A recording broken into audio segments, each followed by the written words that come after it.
Welcome to J is for Justice podcast. If live breaking news and following true crime is your thing, then please consider subscribing to my channel. And if you like what you see in my videos, please consider giving them a thumbs up.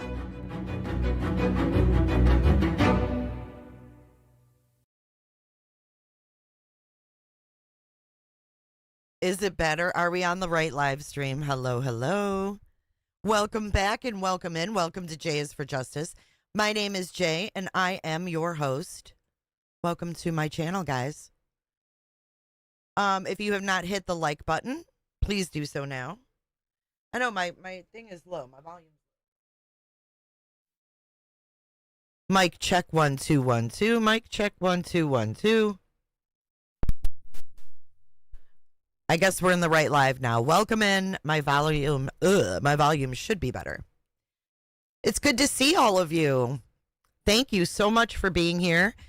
Since we last convened on this channel, I have gotten a new computer, so I'm still working out the kinks with learning Windows again, and I've got 2 screens, which I'm so grateful for. And on a mouse sent me 2, not 1, but 2.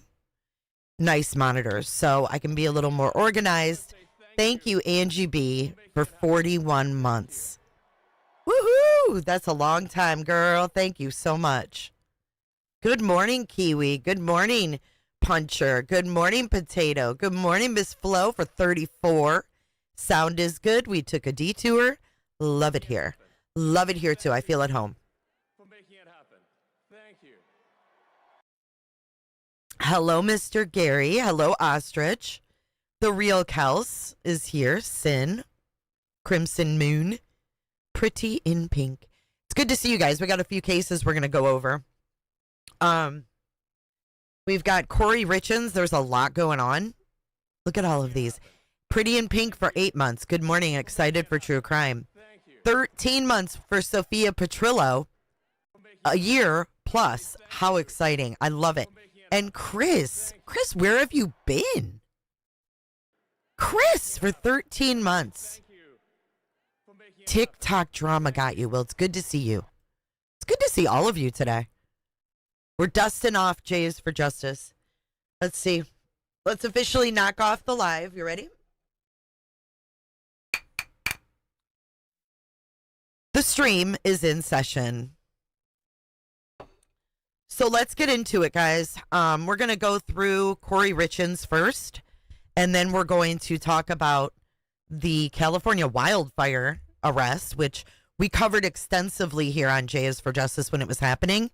So I felt it was only proper to go over it and give the outcome, because this guy was arrested in my state, y'all, in my state. Thank you, Potato, for 45 months. Ready for some true crime updates on the best true crime channel.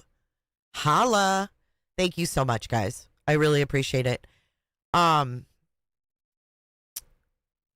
get into Kouri Richins. We've got some documents we're going to go over. Thank you, Gary, for 11 months. Wow, that flew by. He said, we dig Jay. Well, I dig you, Gary. The real Cal, 17 months. True Crime Friday. Nothing like it. Yeah, get your coffee and let's go over this. So Kouri Richins, if you're not familiar, is and has been in jail for a few years now. She's accused of spiking. I feel like my volume is still low and I don't know why it's bothering me. Hold on.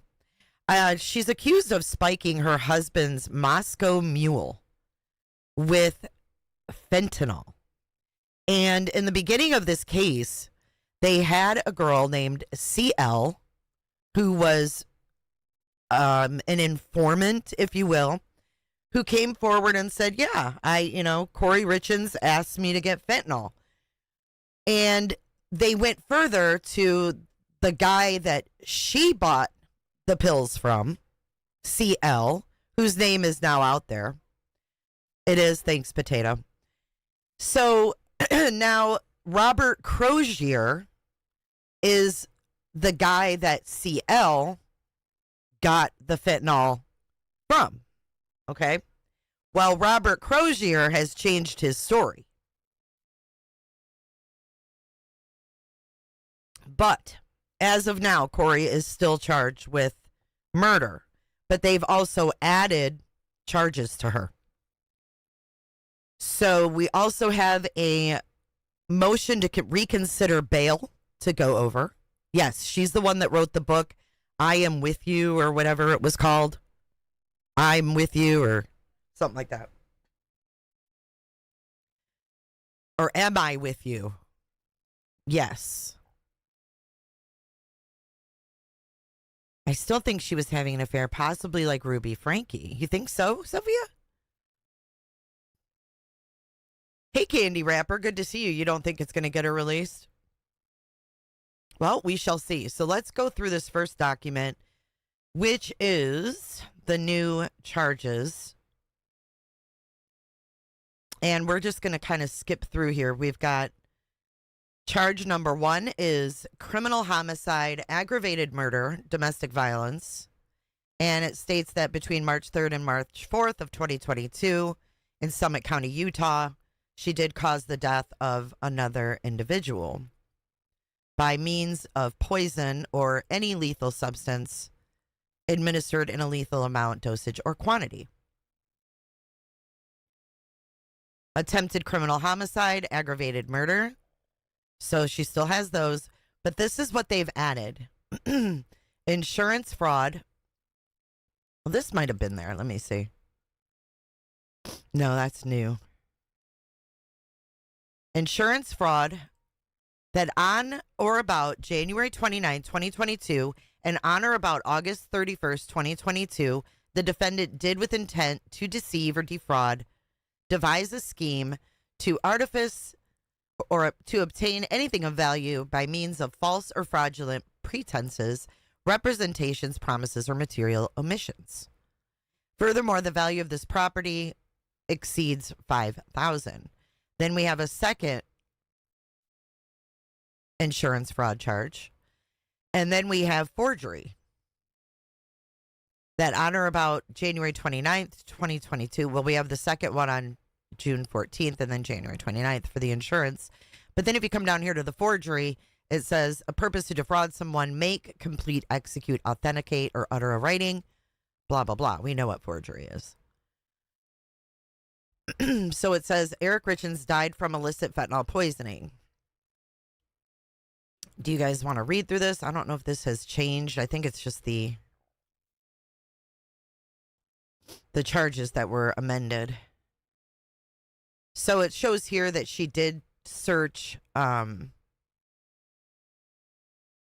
She searched the Utah State Prison.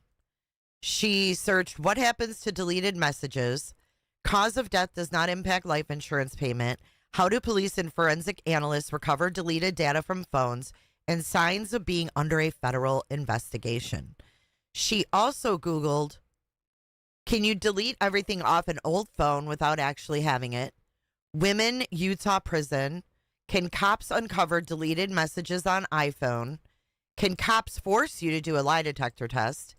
If someone is poisoned, what does it go down on the death certificate as? How long does life insurance companies take to pay? And what is a lethal dose of fentanyl? Now that's pretty damning evidence, if you ask me. This is the 4th amended indictment. That is correct. Cotton candy. Or candy wrapper. That is the truth. Okay, so then let's see. We know about that part.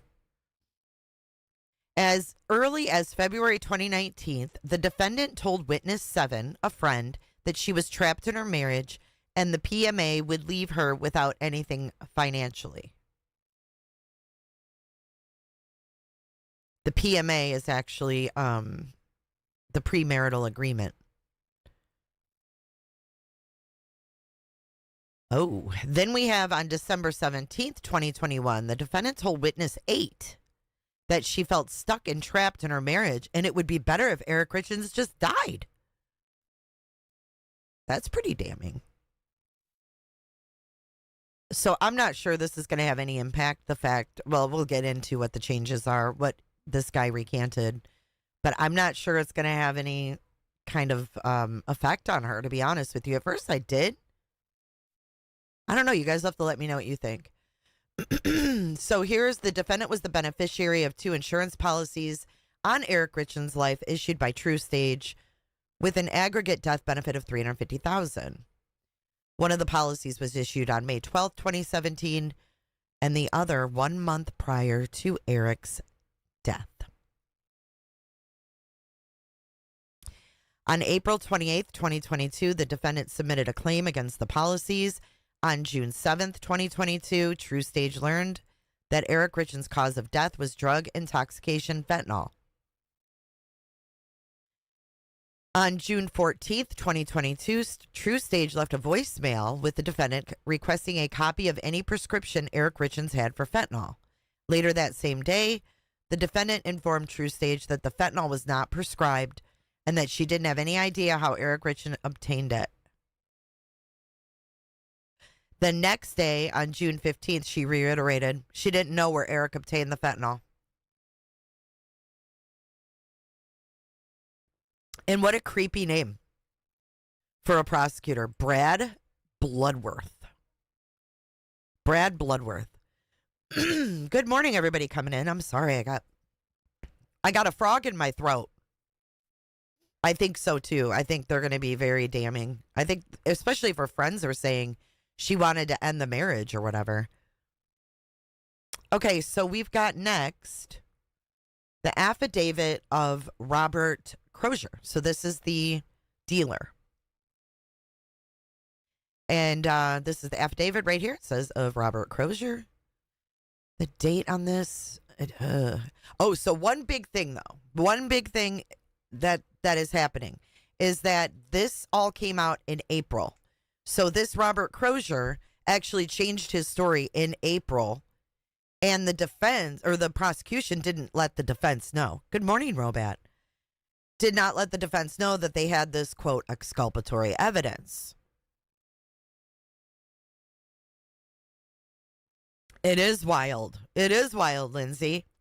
Okay, so this is the dealer's affidavit from April. So it says, my name is Robert Crozier, and I'm currently residing in the Davis County Jail in Farmington, Utah. I'm over the age of 18, have personal knowledge of all facts stated herein. I have been identified as a witness in the above stated matter, which is State of Utah versus Kouri Richins. In that capacity, I have been interviewed on 2 separate occasions by individuals associated with the prosecution of Kouri Darden Richins. I have been told that the first interview, notice that I have been told, was on May 4th, 2023. It was conducted by 2 officers from the Summit County Police Department at the Davis County Jail. I do not know the names of the officers who interviewed me. On May the 4th, I had been in jail for a short time and was detoxing from drug use. I do not have any personal recollection of the details of that interview, although I have since been told that I agreed I had sold fentanyl to Carmen Lauber, who is CL, in 2022 on 2 occasions. In early April of 2025, I was asked to meet with 2 people from the Summit County Attorney's Office. I believe that both individuals were prosecutors, and they told me they were prosecuting Kouri Richins. I believe that one of them was Brad Bloodworth.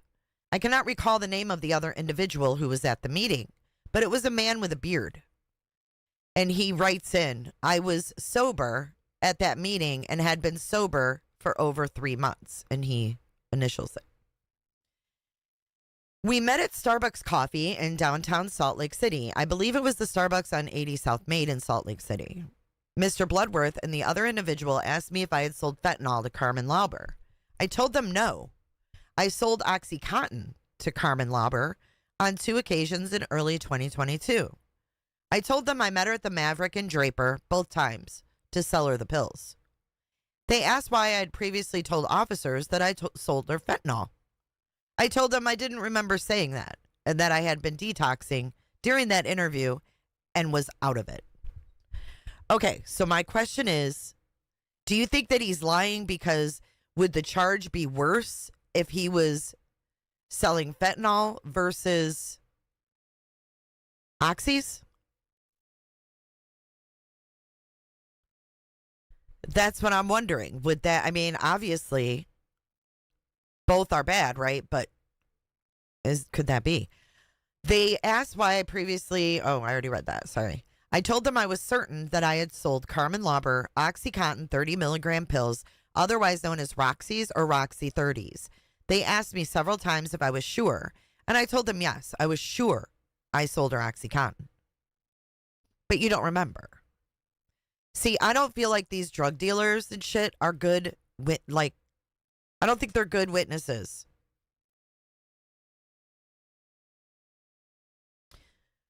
I was told at that meeting that I would be called as a witness in this case and that the Summit County Attorney's Office would be putting me up in a hotel near the courthouse. I certify this statement is true, dated the 10th of September 2025. So apparently they came across this in April, but didn't share it with the defense. So here's the other affidavit. My name is Robert Crozier. I am residing in Davis County Jail, In early 2022, I was contacted by my friend, Nicole Cummings, telling me that a friend of hers by the name of Carmen Lauber was looking for some pills and would be contacting me. Thank you, Flo, for 5 gifted. Welcome in. Mr. Potato Head, B. Frank, Hannah, Wendy, and Crispy Treat. Welcome, guys. Thank you so much, Flobo. Thank you. I bet, Angie, because people don't tell the truth. Right. I thought of that, too, like the Harmony Montgomery case and all the drugs. So, number 4. Soon I received messages from Carmen Lauber asking to purchase some pills. On at least one occasion, she told me she wanted Roxy 30s. And at least one other occasion, she said she wanted blues. I understood this to mean she wanted 30 milligram OxyContin pills. In early 2022, I knew the term blues to mean OxyContin. I did not associate the term blues with fentanyl until late 2022. Come on. How convenient. I met with Carmen Lauber on 2 occasions in February 2022 at the Maverick in Draper and sold her OxyContin. The first time I sold her 30 pills. The second time I sold her more than 30 pills, but I can't recall how many. That's a lot of fucking pills. A fentanyl charge would be worse. Good morning, everybody. There were only 2 times I met with Carmen Lauber. I did not know her before she contacted me, and I had not had contact with her since February 2022. I began selling fentanyl at the end of 2022. So he admits to selling fentanyl, but not in the beginning of 2022. Do you believe this? Put a 1 in chat if you believe this. He's actually admitting to selling fentanyl. I did not know that. Thank you so much again, Flo. In May of 2023, I was arrested for possessing. Look at it, it says selling. And then it's crossed off and it's possessing. You know what that probably is? Part of a little deal. Part of a little deal. Possessing. And was in Davis County Jail. At the time, 2 officers from the Summit County Police Department interviewed me. I do not remember their names. I was very confused during this interview as I was detoxing from drug use and was very out of it. You guys are saying, no, you don't buy it.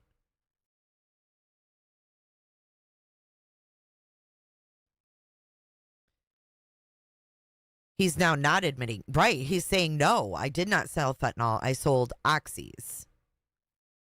At first, I did not remember Carmen Lauber, but after they reminded me, I did remember that I had sold pills to her and that she was a friend of Nicole Cummings. I don't remember the details of the interview, but I have since been told that since the interview, I agreed that I had sold fentanyl to Carmen Lauber and that the blues refer to fentanyl. It is my belief that I agreed that I had sold Carmen Lauber fentanyl because I was personally detoxing from fentanyl during that interview, and by then had been selling fentanyl, which I had come to know as the blues. I am currently in recovery, and although I've relapsed during my recovery, at this time I've been sober for about 3 weeks. Prior to my relapse, I had been clean for about 9 months. I did not sell Carmen Lauber fentanyl in February of 2022, but sold her 30 milligram Oxycontin pills. In early 2022, I was not selling fentanyl and did not have access to fentanyl. Rather, I was selling my own Oxy prescription, which were 10 milligrams. If a buyer wanted stronger pills, I had a source who provided 30 milligram, which is what I sold to Carmen Lauber. Roxy's or Roxy 30s refers to 30 milligram Oxycontin pills. To my knowledge, blues were also referred to Oxycontin until late 2022, when I came to know the term as being used for fentanyl. I did not acquire a source for fentanyl until the end of 2022. The fentanyl pills I began selling at that time were a very dark blue, almost purple. In April of 2025, I was interviewed by prosecutors with the Summit County Attorney's Office and told them that I had sold Oxycontin to Carmen Lauber, not fentanyl. See that? April of 2025. And then here he is. He signed it. I don't believe him either.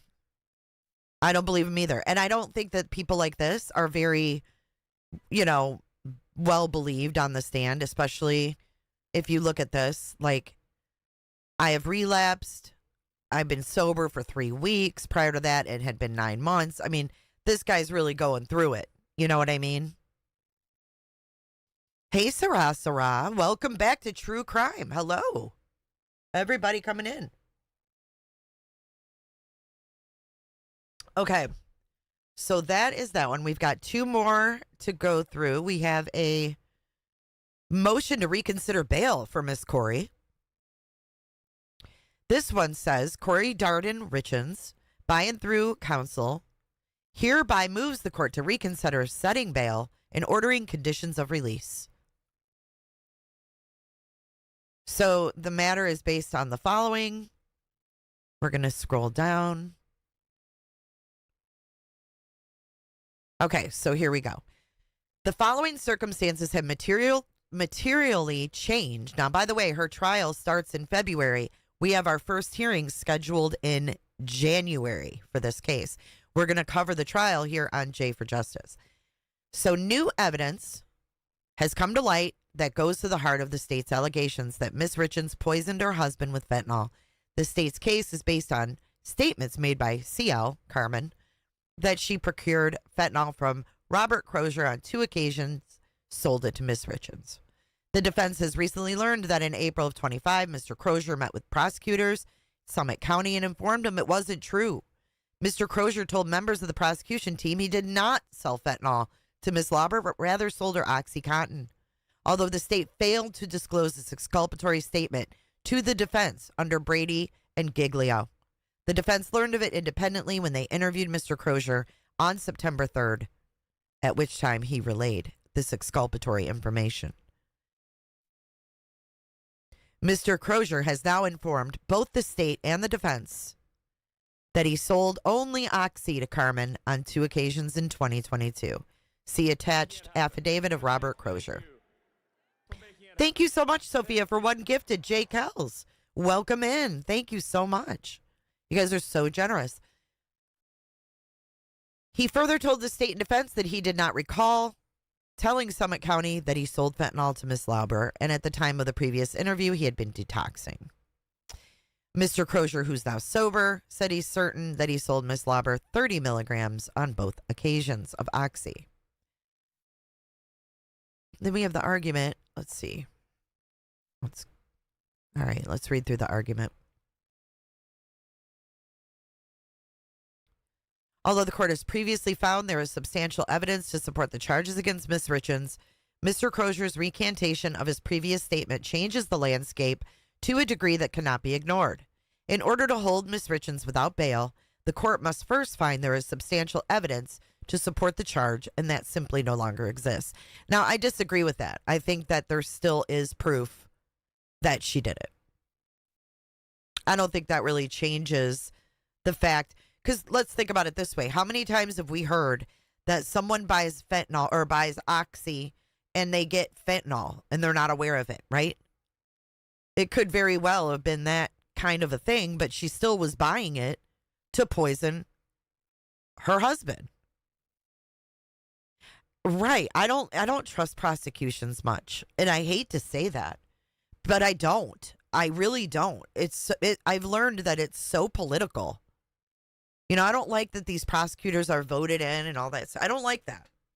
I don't like it being political because I think that there's always ulterior motives for things. There's always secrets and, you know, I don't know. Hey, big girl. All right. So if we move down here, it says that the Supreme Court has explained the purpose of the substantial evidence standard in the bail context is to ensure that the quantum of evidence presented by the state sufficiently justifies the denial of the defendant's right of freedom from incarceration. In this matter, the state's entire theory of criminal liability is that Kouri Richins procured fentanyl from her housekeeper, Carmen Lauber, which she caused to be unwillingly ingested by her husband in some unknown way, directly causing his death. There is no physical evidence to this, but only the statements of Carmen Lauber. And those statements are wholly dependent on whether or not Lauber procured fentanyl from Robert Crozier.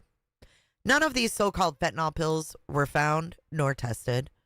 Lauber only believes she sold Kouri fentanyl because she thought that's what Crozier gave her.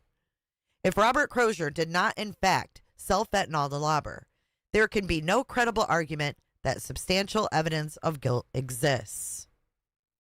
Even though the prosecution's cases need not be airtight, and the defense must do more than have poked holes in the state's case, there must be evidence that supports the elements of the crime charged.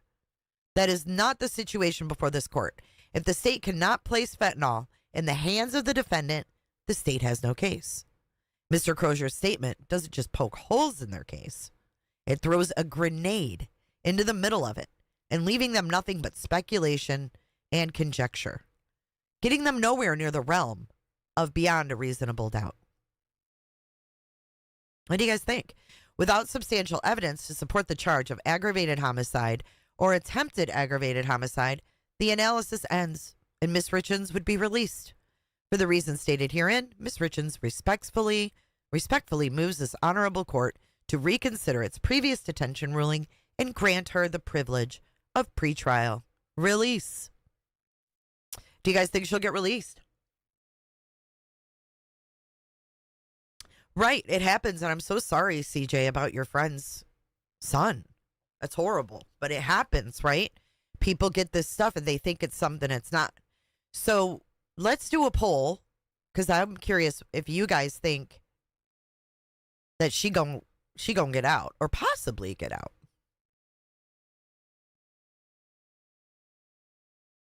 I mean, should she? I don't know. I'm kind of torn on the whole thing because I'm all about transparency, right? I don't think it's cool that they kept this from her.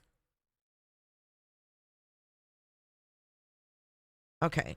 Do you think Kouri should get pre-trial release?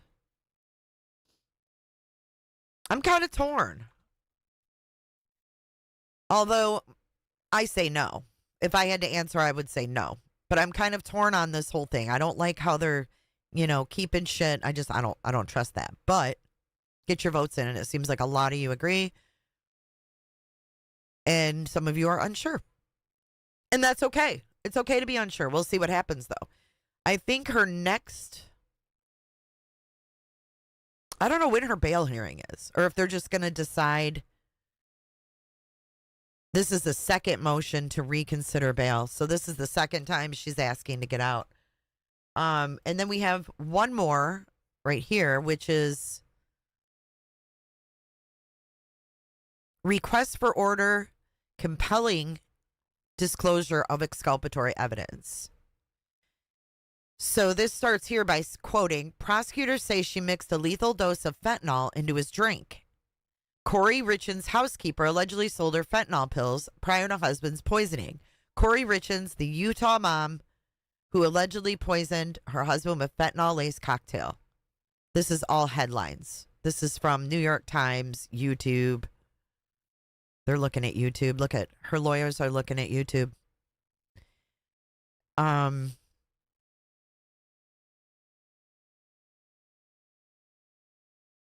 Prosecutors allege she gave Eric Richins a lethal dose of fentanyl, just showing that everything is about fentanyl, right? See how it's in italics? All these headlines stem from allegations that Miss Richins procured oxycodone and ultimately fentanyl from her relationship and connections with Carmen Lauber, Robert Crozier, Nick Bonsavage, and Susan Kohler. So much for all those initials and those secret witnesses. Remember at the beginning of this trial, it was like CLNB. SK. It was all big secret.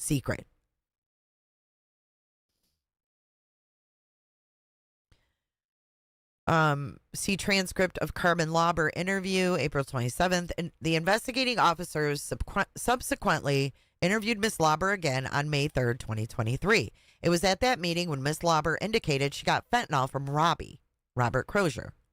See transcript of Carmen Lauber interview.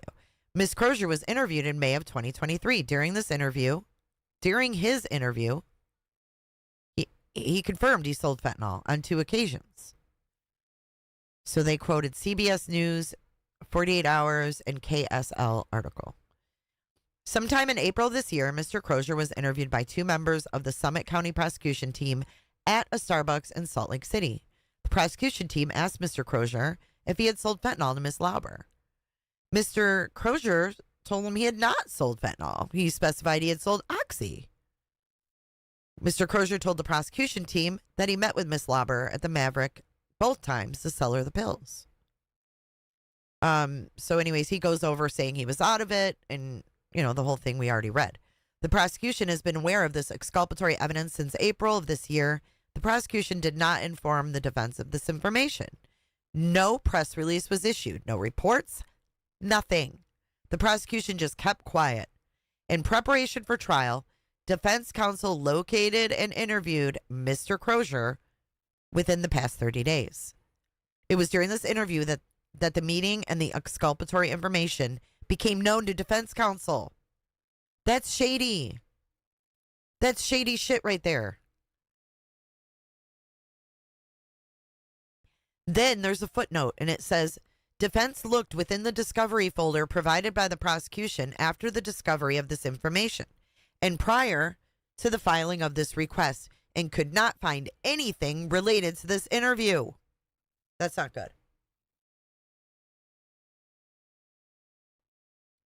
Jackie, I'm not sure if they found it I don't know.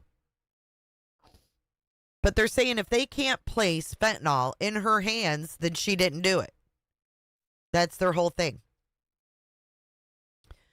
The prosecution is required to, quote, disclose to the defendant the following material or information directly related to the case of which the prosecution team has knowledge and control, evidence that must be disclosed under the U.S. and Utah constitutions, including all evidence favorable to the defendant that is material to guilt or punishment.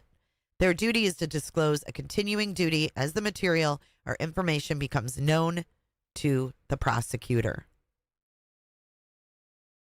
Rule 3.8 of Utah Rules of Professional Conduct prescribes duties specific to the unique role of a prosecutor. It requires a prosecutor in a criminal case to make timely disclosure to the defense of all evidence or information known to the prosecutor that tends to negate the guilt of the accused or mitigates the offense. The timeliness of a prosecutor's disclosure of exculpatory. I don't know what that just was. Thank you for subscribing, Vixen. By rule, a prosecutor must make all disclosures as soon as practicable following the filing of charges and before the defendant is required to plead.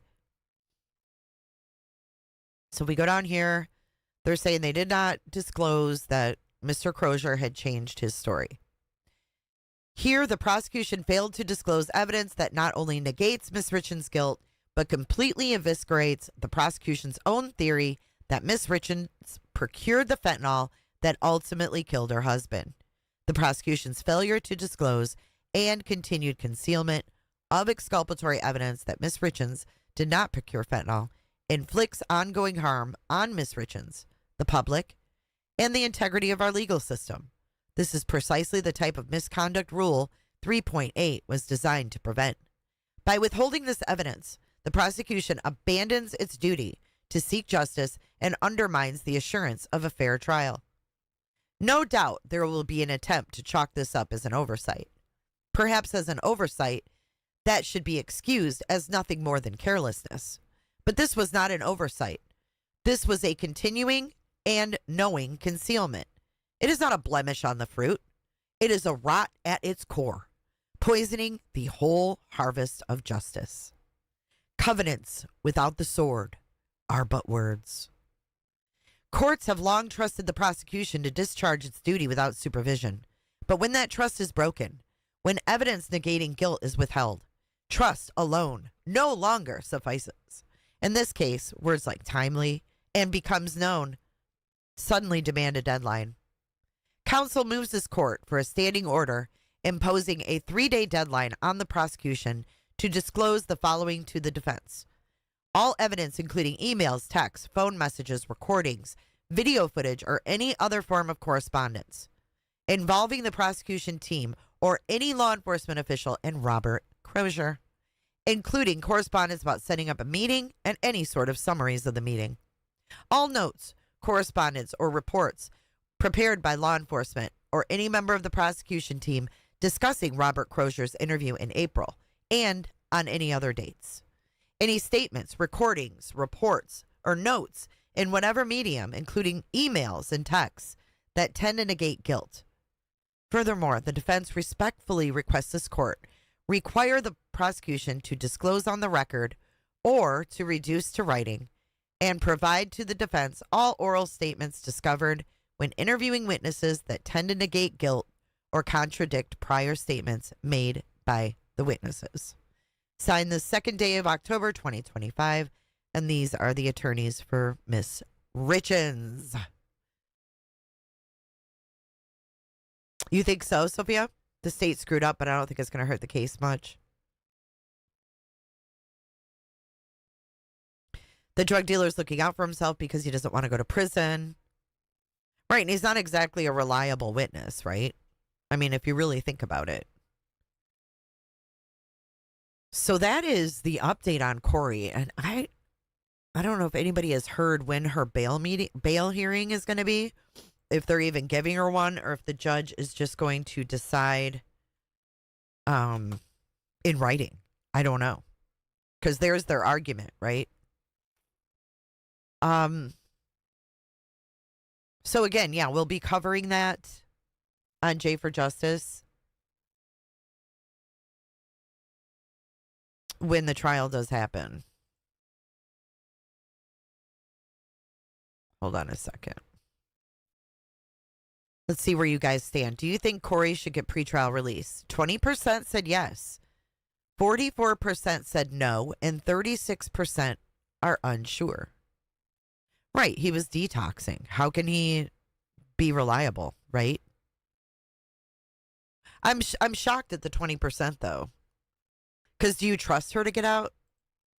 Like, do you honest to God trust Kouri Richins? I don't know if I do. Because remember all that stuff about her mother came out as well. Her mother's ex-lover, after her mother got, I don't know if her father died. Do you guys remember? For Candy Wrapper, you may know this. I think her father passed away and her mother had like a woman living with her or something to that nature, right? And that woman was on, I think, Oxy and died. Hey, Shane Culkin. I have been meaning to write you back. I know you've emailed me asking if I'm alive. Shane, I had COVID for like 3 weeks. I was so sick. Oh, the walk the dog letter. I forgot about that. There's a lot. I have a whole playlist on this case. We've been waiting since what, 2022? 2022?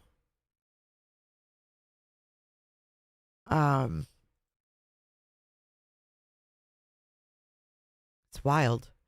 The next one we're going to talk about today is the California wildfires, and that was pretty nuts. This one's pretty nuts. This guy that they arrested, I don't even have any words, but let me get that ready, because we've got video, we've got some pictures to look at. This guy, he was arrested, I think, in Orlando.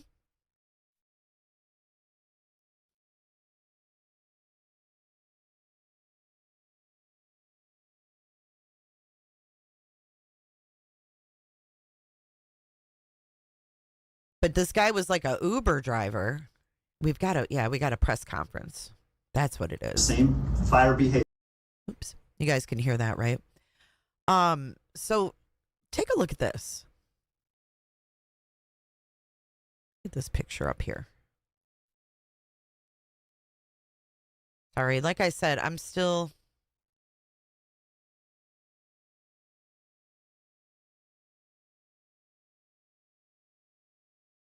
getting used to this new computer. But here's a picture of AI generated photos that this guy created.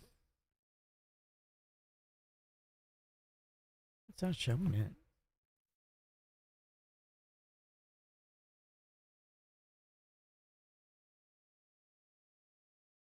Isn't that weird? It's not showing it.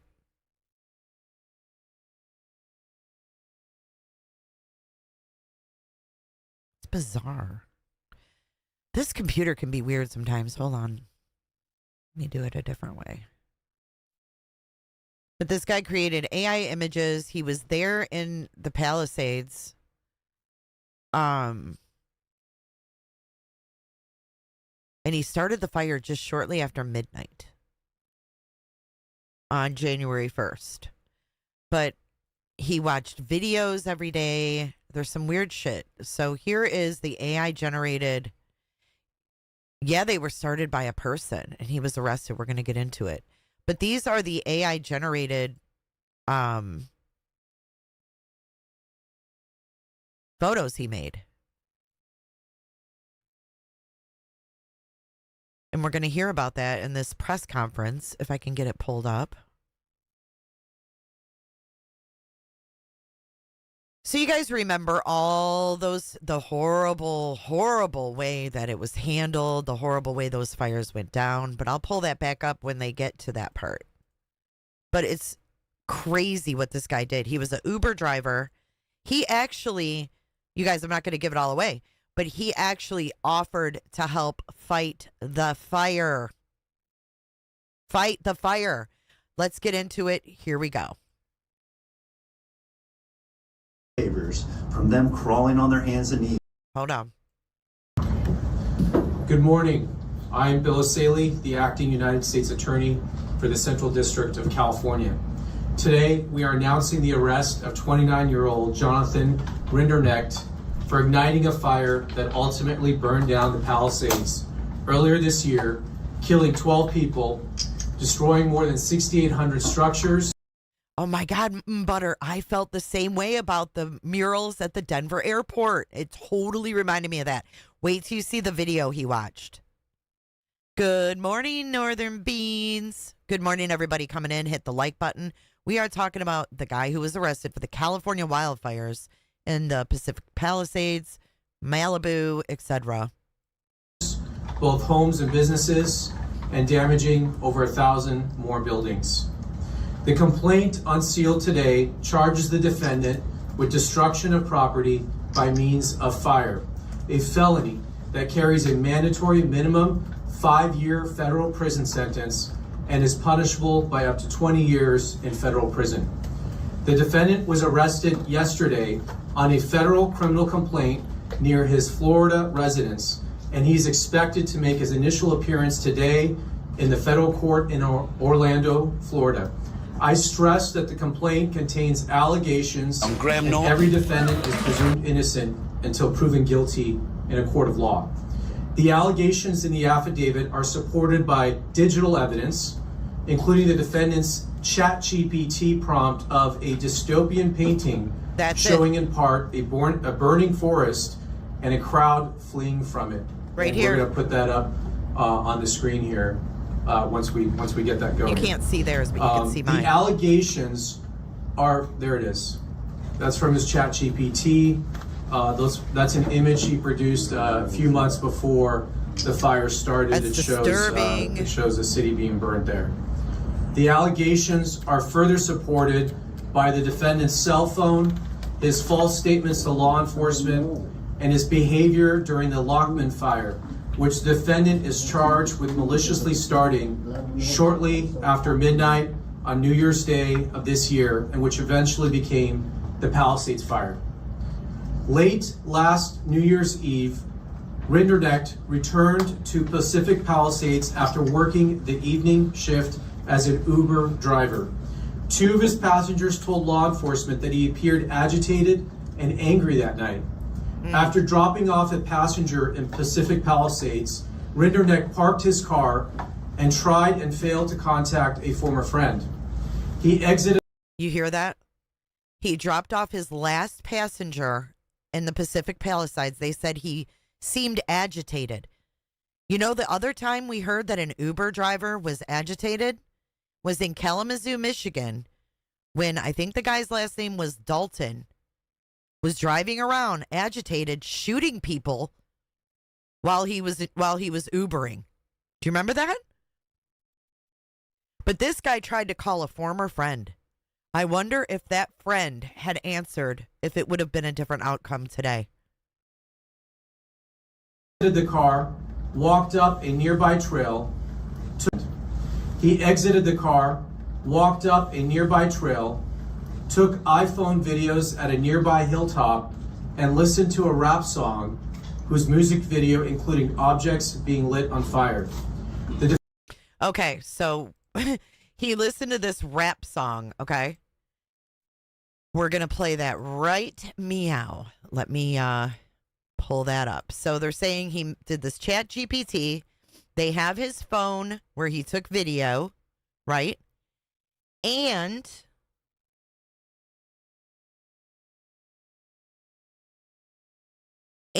he watched this music video that they said for days upon days before the fires. So here is that video. It's in French. I guess this guy is from France. Here we go. I can't put captions on, so kind of towards here is where the fires are. Here, I'll show you. Right here. I'm actually going to mute it so you can just see the video so I don't get copyrighted. But yeah, they're saying this is part of his, motives or whatever. I don't know. I'm not sure what he was driving, to be honest with you, Crimson Moon. They just said he was an Uber driver, but they say that this video shows him going around lighting things on fire. You be the judge. I think it's dumb as hell when they blame music, but that's just me. I don't think this French rapper should be part of this because, the guy has a contained fire in a damn burning barrel. This guy sure as hell didn't contain the fires. You see what I'm saying? Like, that's kind of reaching.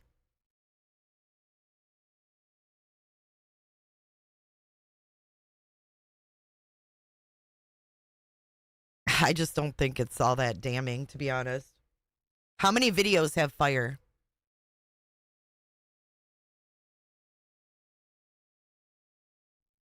But why this guy, they're burning money, literally. But why this guy is here from France is what I want to know. How did he come here? Why did he come here? And who does he live with? Was he born in France? When did he come, when did he move to the US? I need to know more. So this is the video they're saying. And then we got the Chat GPT image up there. So here he's smoking a joint. He's got a barrel with money lit. I just don't think it's that big of a deal. But I wanted to show you guys what they're referring to. Song, whose music video including objects being lit on fire. The defendant had listened to this song and watched its music video repeatedly in the days leading up to the Lockman fire. 12 minutes into the new year, environmental sensing platforms indicated that a fire had started. It took the defendant several tries to contact 911 to report the fire. He fled the scene in his car, but turned around after passing fire engines driving in the opposite direction to fight the fire. So he called 911 and reported it right after he said it. To fight the fire. While the Lockman fire burned, the defendant walked up the same trail from earlier that night to watch the fire and firefighters, using his iPhone to take short videos of the scene. Although firefighters suppressed the blaze, the fire continued to smolder and burn underground within the root structure of the dense vegetation. So that fire started on January 1st, and it smoldered underground for about a week until on January 7th, heavy winds caused this underground fire to surface and spread above ground, causing what became known as the Palisades Fire, one of the most destructive wildfires in Los Angeles city history. Law enforcement got to work and by January 24th had identified and interviewed the defendant. During his interview, he lied about where he was when he first saw the Lockman fire, claiming he was near the bottom of a hiking trail. Geolocation data for the 911 calls showed that he was standing above the fire in a clearing merely 30 feet from the blaze as it rapidly grew. As the world watched in horror as the Palisades fire burned, victims perished in the smoke and flames. Homes where cherished family memories and belongings were turned to rubble and ash. So do you think after he saw them put the initial fire out that he thought that it was just, oh, I lit the fire and they got it out? Well, lo and behold, it was festering under the ground and then popped back up and was a force to be reckoned with. The iconic Pacific Coast Highway along Malibu looked like a war zone. Thousands of people were forced to evacuate. Though homes and businesses cannot be rebuilt, this arrest, we hope, will provide a measure of justice to all those who were impacted. We're going to do questions at the end, and we're going to get into more detail, but I want to thank the outstanding partnership we had in getting this case to where it's at. Thanks to the work of the ATF and investigative support from both the LAPD and the Los Angeles Fire Department and the U.S. Forest Service for their hard work in this investigation. I'm going to turn it over now to Kenny Cooper, who's the special agent in charge of the ATF Los Angeles Field Office. This is a reminder of what he did. Good morning. My name is Kenny Cooper. I'm the special agent in charge of ATF's Los Angeles Field Division. Today marks a significant moment in a long road to justice for our community. After more than 8 months of tireless, meticulous work, I stand here with our partners, proud to announce an arrest in connection to the devastating Palisades fires that claimed lives, destroyed homes, and shook this community to its core. Jonathan Rindernesh, age 29, residing in Melbourne, Florida, was taken into federal custody by ATF special agents, a Los Angeles City Fire Department investigator, and a Los Angeles police detective. This partnership and arrest is significant in the three agencies working hand in glove to get this investigation to where it is. Rinderneck, as the U.S. Attorney mentioned, is charged under Title 18-844F, malicious destruction by means of a fire of real property owned by an organization receiving federal financial assistance. I know this community has endured a long wait for answers. Families have carried an unmanageable grief, and an entire community has been left to heal while living with questions. Although we cannot share every detail of this investigation, it is still an active investigation, and judicial proceedings remain ahead. I can tell you this, from day one, ATF and our partners have been relentless. We made a promise to find answers, and we have kept that promise.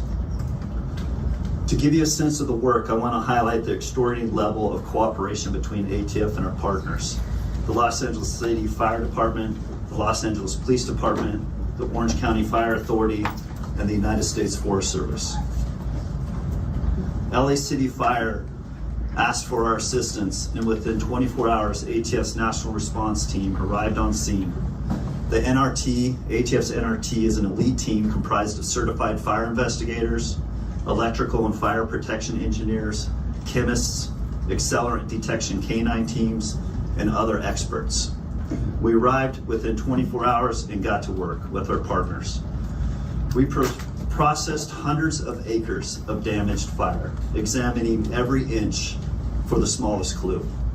Over the course of the last 8 months, investigators conducted hundreds of interviews, including witnesses overseas, and pursued more than 200 leads. We collected more than 13,000 items of evidence, including fire debris, digital data, DNA samples, all analyzed by ATF's state-of-the-art forensic lab. Our team carried out 500 scientific tests, supported by ATF's Fire Research Lab, the nation's only large-scale fire science lab dedicated to fire investigations. More than 10 of our top engineers and support staff contributed to this laboratory analysis. This investigation has been documented over 300 ATF reports, including a 200-page report detailing the origin and cause of this investigation. ATF technical surveillance specialists were integral in reviewing approximately 1.5 million phone records and data extracted from digital evidence. And I highlight this because I know there's questions on the length that it took us to come to this conclusion. But we were reviewing a lot of evidence from one of the most catastrophic fires in the US history. Through this extraordinary team effort, investigators determined that the Palisades fire reported on January 7th was caused by an intentionally set fire near a viewpoint along the Temescal Ridge Trail into Pegna State Park on January 1st. The fire was a holdover fire, meaning it was deeply seated in dense vegetation and roots and continued to burn undetected until catastrophic weather ensued, resulting in the Palisades fire. Rendernesh is now charged with setting the January 1 fire. We know this arrest cannot erase the pain or grief or losses endured, but we hope it is a step forward. It is proof that justice will not be forgotten, that our accountability will be pursued by ATF and our partners, no matter how complex the investigation and no matter how long it takes. To the families who lost so much, we hear you, we honor you, and we will continue to fight for you. The ATF established an email address for the victims and witnesses to contact ATF Victim Witnesses Assistance Program through the Palisades@atf.gov. Once again, I'll say that, the Palisades@atf.gov.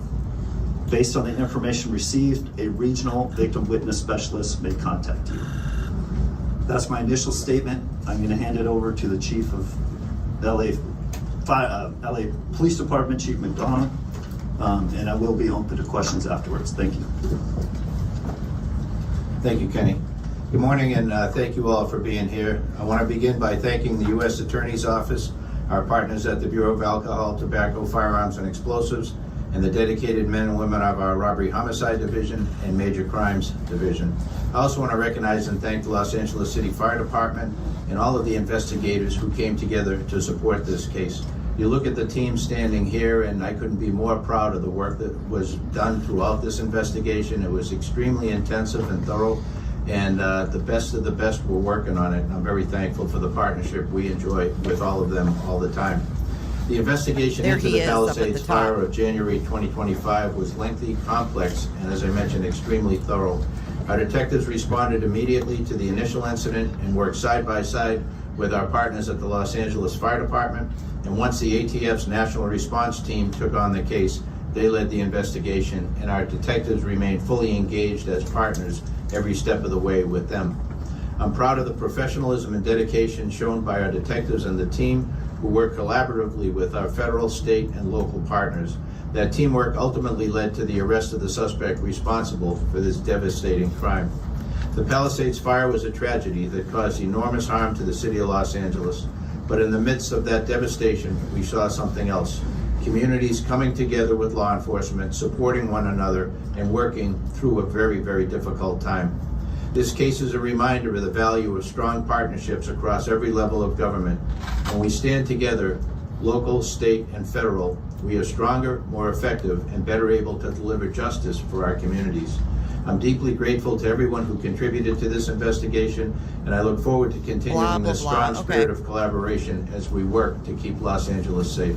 Thank you all. Now, turn it back over to U.S. Attorney Bill Asaley. Thank you, guys. I know 25. She's halfway to 30. We will be Happy birthday, unsealing the baby. complaint if it hasn't been already. It has much more details than what we've gone over today in there, and that'll be available to you.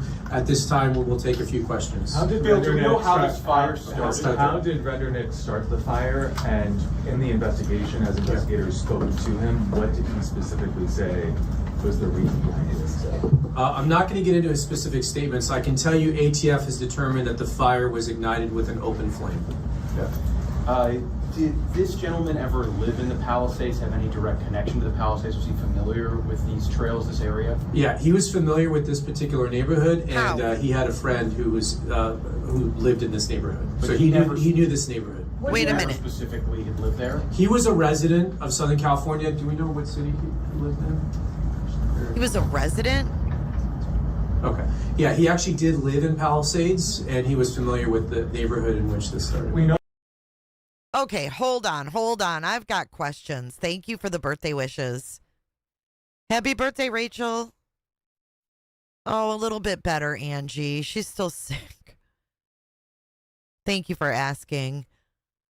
But listen, his friend lived in this neighborhood, and he used to live there. So was he trying to target the friend? Doesn't the photo look like AI? Let's blow it up and see.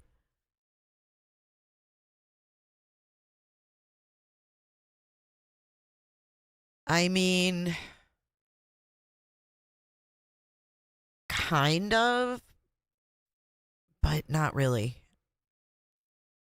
I just want to know why this French man is here and why he was living in Melbourne, Florida, but then living in Palisades, California, and how he afforded it. How did he afford it?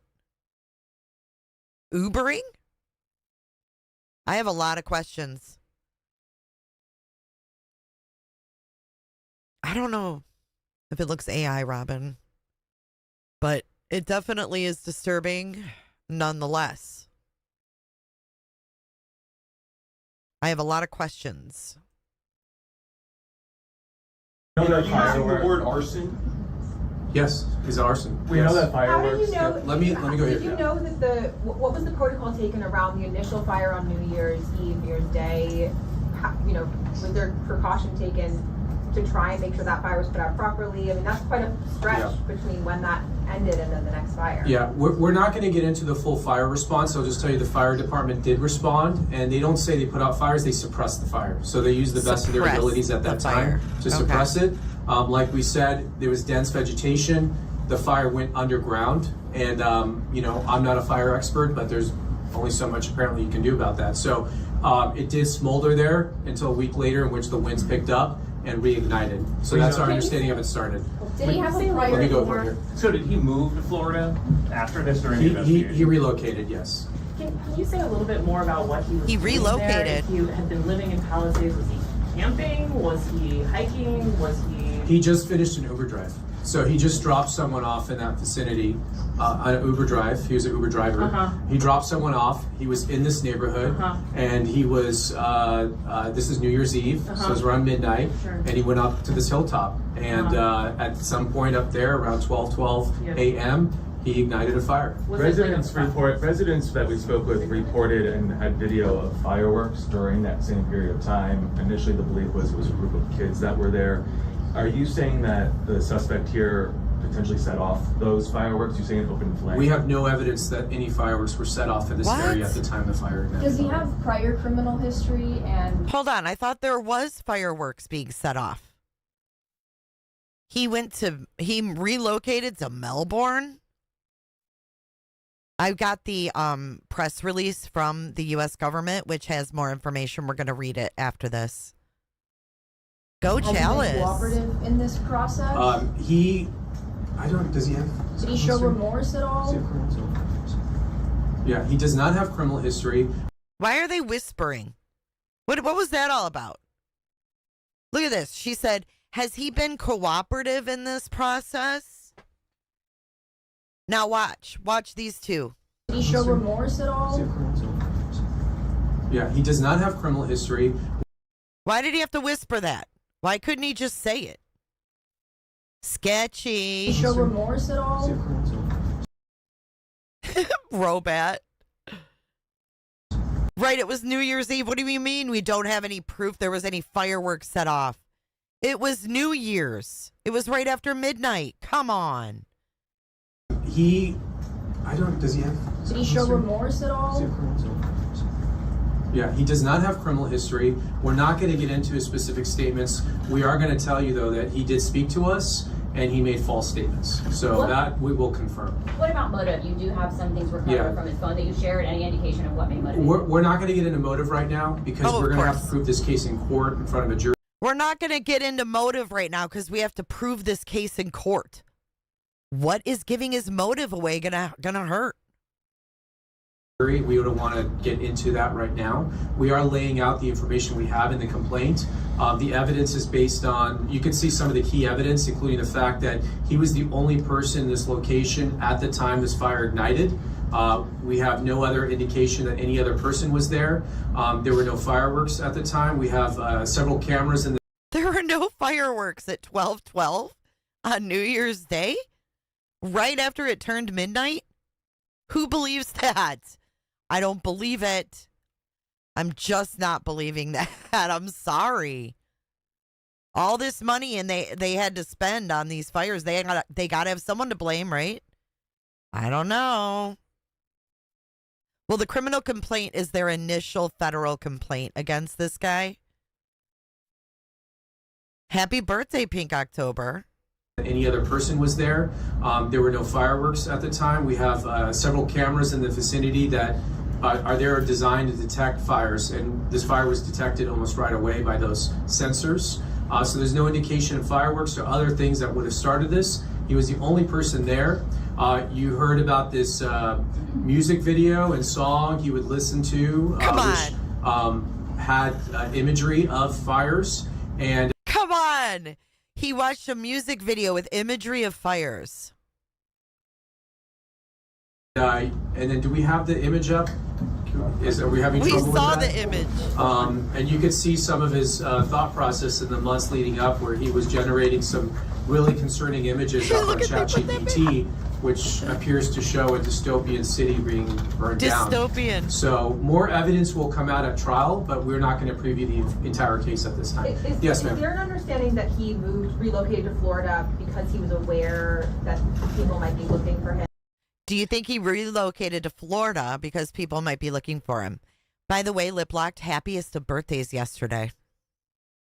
We don't have any information of that. It's very clear that this was a thorough investigation. The question is, obviously, so many things burned here, right? So how difficult was it to gather evidence? I mean, you're saying 13,000 items were gathered following 200 leads. I mean, can you... Yeah, I'll let ATF answer that. There was a tremendous amount of work.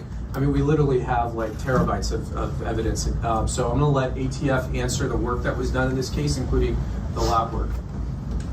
Tell us. Just Just to give us some perspective. Some further perspective on the investigative process. So I know there's been speculation of other ignition sources. And I just want to assure everyone, ATF did not identify this suspect and focus specifically on this suspect. We still utilize our scientific process. And part of the lengthy time that it took to go over these thousands of acres that were. Who did he know in Florida that he came down here? Huh? Burned, is we literally had agents with our partners on their hands and knees crawling through fire debris. They're observing fire behavior patterns. They're flagging patterns. An example of that, fire will cause natural debris to twist and freeze in a position pointing to the origin. So, lip locked. That's funny. Looking at all those fire patterns, flagging those, ATF was able to specifically get into the origin of where that fire started. Oh, sister. Once they dialed into the origin, using all the investigation. Okay, so Erica says he moved in with his sister, who then attempted to evict him. I wonder when they moved from France to here. Techniques that they have, then they start really dialing into that very specific spot that fire was created. An example of a fire research lab. Hey, They Remy. collected buckets and buckets of debris, flammable materials, natural and otherwise, found within that area, sent it off to a fire research lab. They analyzed data from weather, including humidity, the exact temperature, the exact composition of those natural fuels found at. Really, Jason? I used to go to Central High in Melbourne, Florida.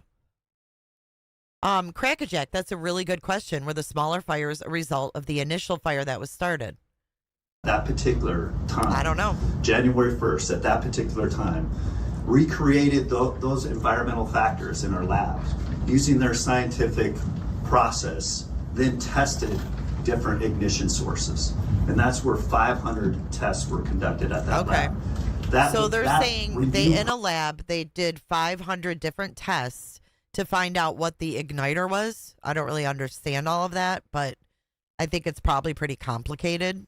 Process is then looked at by a panel of our experts in a peer review process to see if the science matches up with the theory and the actual evidence that was collected. Up with the theory and the actual evidence that was collected. Okay. I know it was also broadcast. We broadcasted it as a public safety announcement back in spring. We went up and recreated a fire very safely with our partners with LA Fire, using butane and scientific process to create the fire behavior to see. And I'll tell you, to the extent of the scientific expertise that we went through, we recreated it in the exact lunar time that the fire started, meaning the exact size the moon was, and as close to the starlit environment that fire started. So we could recreate scientifically a fire and see how fixed surveillance points saw that fire as it developed from other evidence that we collected, both from witnesses' phones, fixed surveillance points, and other data. We were able to see how that fire behaved, how it grew, the size of that behavior and that fire, and the size that it would be for witnesses to see it reported. We went through exhaustive efforts to look at potential ignition sources, whether they were fireworks, whether they were down power lines, or any other source of ignition. They went down those investigative paths with exhaustive length to either rule them in or rule them out. With clarity, we know this is an incendiary fire and that the subject that we arrested started it. Would you say that this subject was obsessed with fire, and what do those images prior? Once again, that speaks to motive. That's not an element that we need to meet. That will be addressed in the trial. And we do have evidence of that for trial. What was the rap song? I'm not going to go into those specifics. Okay. I'll just highlight, we're not making a probable cause arrest. This team up here feels that we have met beyond a reasonable doubt. We are confident that the burden of proof by the government on this presumed innocent person will be met in trial. Based on the AI images that you did show, was it his intent to cause as much destruction to a town? You show the AI images for a reason, so it definitely leads to that impression, and I would just like that on the record. I wish we could get into somebody's head, but we can't. People do evil things for whatever reason. And I'm not going to speculate or go into anything of that. Like, we have evidence of that will be addressed in trial, but evil people do evil things. Will you be Can I ask, pursuing because murder this is the charges? first time we're really Let me hearing that answer this her was a real quick. holdover fire confirmed. Can you just talk about the key evidence in determining that it was the Lockman fire that reignited to become the Palisades fire, and that spring testing of the flame was to determine the start of the Lockman fire? I'll let him answer that in a second. It is a French rap song. I don't speak French, so I'm not going to quote it. But it's a French song. It is in the complaint, and you'll be able to look it up there. We will prove beyond a reasonable doubt that he intentionally started this fire. Is this a murder And charge? maliciously. That is what the statute that we charged him requires, and that is what we prove. I'll let you answer her question about the holdover. Is there any fire. indication that Let you've him been there answer. before and staked this place out? Your question to a holdover fire. Same principle, same process that ATF provided, went through, is obviously the burn scar and the fire from the initial January 1st Lockman fire was re-examined by our investigators, and with complete certainty they were able to see from the same fire behaviors, from them crawling on their hands and knees, digging up roots, digging up all the evidence, supplying that fuel to the fire research lab. They were able, and also in collaboration of other data and other evidence. We have fixed surveillance points. We have witnesses that were up with their phones. We have a lot of different data that all concluded where this fire started, and the fire behavior from that origin, from that Lockman fire, was clearly established in the Palisades fire. Were the passengers dropped off at home or at a business? I'm just trying to get a sense of where he was on his path that then led him onto that hillside. He dropped passengers off within the residential area. Okay. Two more Why questions. not pursue murder charges given the fact that folks died in the fire? So right now, we've charged him on a criminal complaint. We have not determined all the charges he's going to face. We'll be presenting that evidence to a grand jury, and we will make decisions about additional charges at that time. So this is right now just a criminal complaint. We wanted to arrest him. We wanted to get him into custody, this will go to a grand jury shortly. Did the Last question. suspect return back on January 7th? Was he in the area considering he lived in the Palisades during that period? Yeah, I'm not going to Whispers. comment on that. He did go back the same night. Okay. So the night he started the fire, he left. As soon as he saw the fire trucks were headed to the location, he turned around and went back up there. And he took some video and watched them fight the fire. In the charges that you're talking Last about, question. That's Oh. just for January 1st, right? He has not been charged with. Okay, so he went back, they're saying, and took video of the fire, but they said that he took took video initially. And they said they had the fire sustained.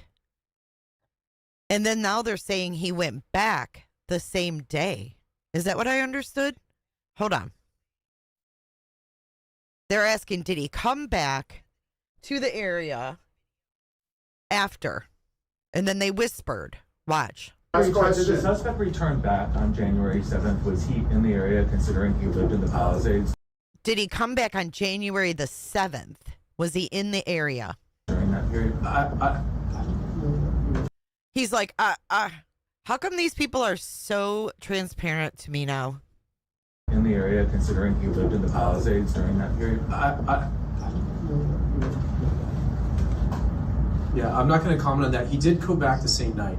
Okay. So the night he started the fire, he left. As soon as he saw the fire trucks were headed to the location, he turned around and went back up there. And he took some video and watched them fight the fire. In the charges that you're talking Last about, question. That's just for January 1st, right? He has not been charged with anything for January 7th? Or? No, he is charged with starting a fire on January 1st, which is the fire that burned down the Palisades. It did take a week to reignite. I see what they're saying. He started it on the 1st, and then when he heard they were fighting it a week later, I guess he went back. But don't you think that maybe if someone was listening to a scanner and they heard that, they could actually go to the location? I mean, I need to know more. Right. And Nana Banana, I need to know that as well. Because a lot of people go and watch the fires. We watched it live. Did you see how many people were standing around watching? A lot. So I don't know. It was Noelle. Good to see you, babe. That burned down the Palisades. It did take a week to reignite, but he is charged with starting the Palisades fire. He started it on January 1st. But that's why you got that question about the people who lost their lives in the January 7th fire. Do you expect additional charges for that? To include homicide? And this complaint covers that fire and the damages and deaths that were caused by that fire. As far as what additional charges he will face, we will make those determinations in the coming days. Thank you all very much. Okay, so there may be more charges than this. Interesting. Here's a little bit more information from the Department of Justice, the United States Attorney's Office. It says, Florida man arrested on federal criminal complaint alleging he maliciously started what became the Palisades fire. So if you go down here, look at this. He has like an alias. Jonathan Rinderneck, 29, a.k.a. Jonathan Rinder and John Rinder. Why'd he take the neck off his name?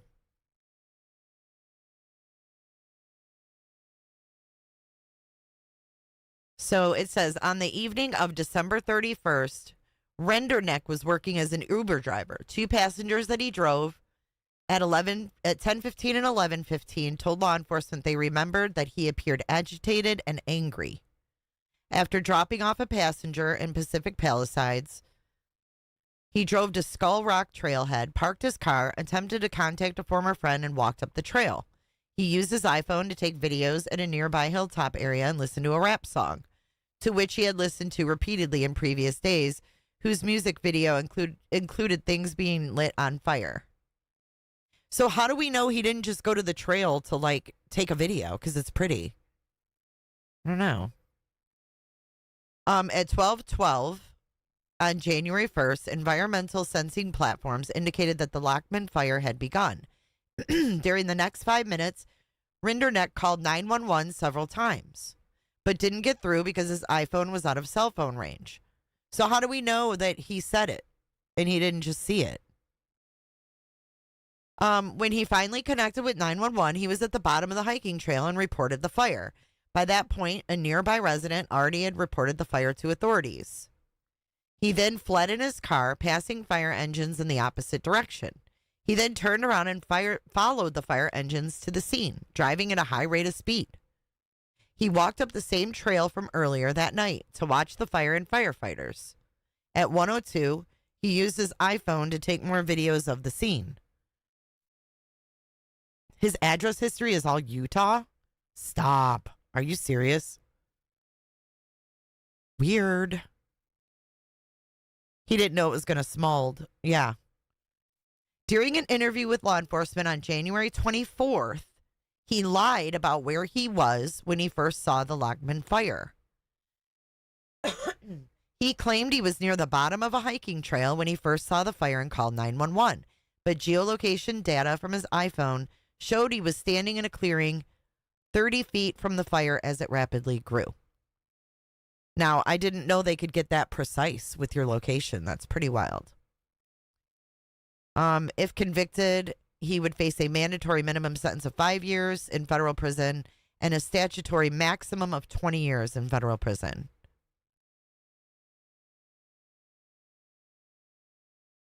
And that's it.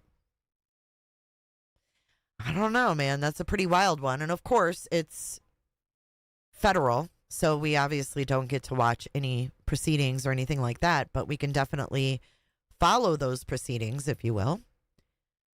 Let me come back on the camera. Where's my camera? There it is. Thank you guys for sticking around. I've got one more update for you guys. In the Sebastian Rogers case, there's some things heating up on X, and we briefly went over it last night, but I didn't see this one post on X, and I really wanted to share it. So that's what I'm going to do. Where is it? So Nerdy Addict has met with the Proudfoots, from what I understand. And it did not work for me doing that. So I'm going to have to read it to you.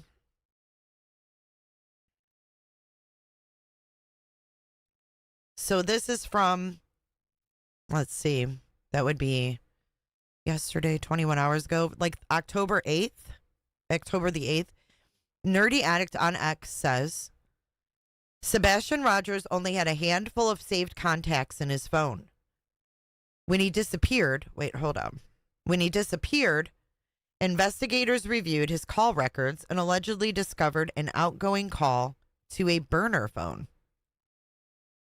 Now this I never knew. Did you guys, I mean, we've heard Seth talk about burner phones. We heard Seth talk about that he was going to give Sebastian a burner phone, but that he never did.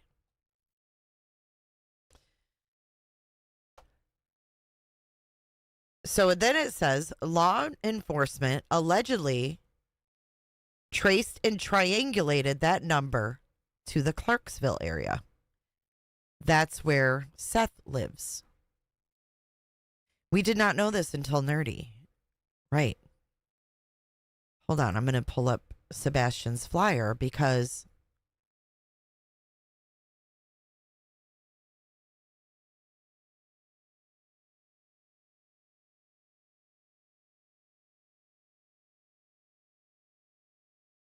why isn't it working?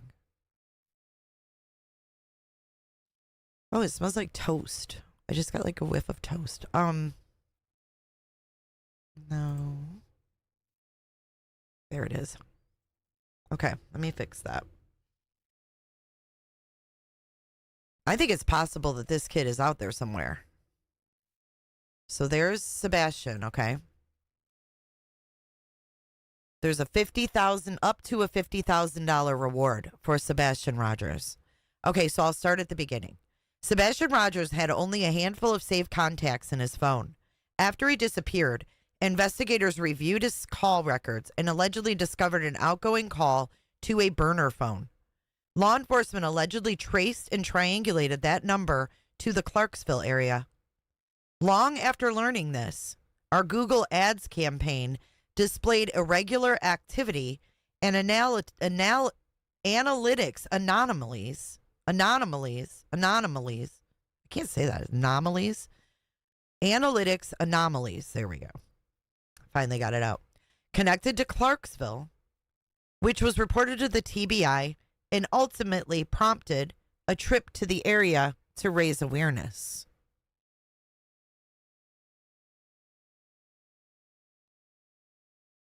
And then someone says, physical from the way he described them on Alive. Oh, no, I'm sorry. Someone says that Seth talked about mentioning having a burner phone. Okay. And then Nerdy asks, physical burners or virtual burners provided through apps? And this person says physical from the way he described them on Alive. He said he offered to give one to Sebastian to play a game on, but Sebastian didn't want to do that. I'm getting my scent back. That must be it. So, yeah. Sounds like there's a little pressure being put on Seth and the Clarksville area due to possibly an app. Maybe, you know, like a Google Voice app or something along those lines that would give you a burner number or a physical burner. They're not saying when the outgoing call was. It just says after he disappeared, Investigators reviewed his call records and allegedly discovered an outgoing call to a burner phone. Law enforcement allegedly traced and triangulated that number to the Clarksville area. The godparents are in Clarksville too.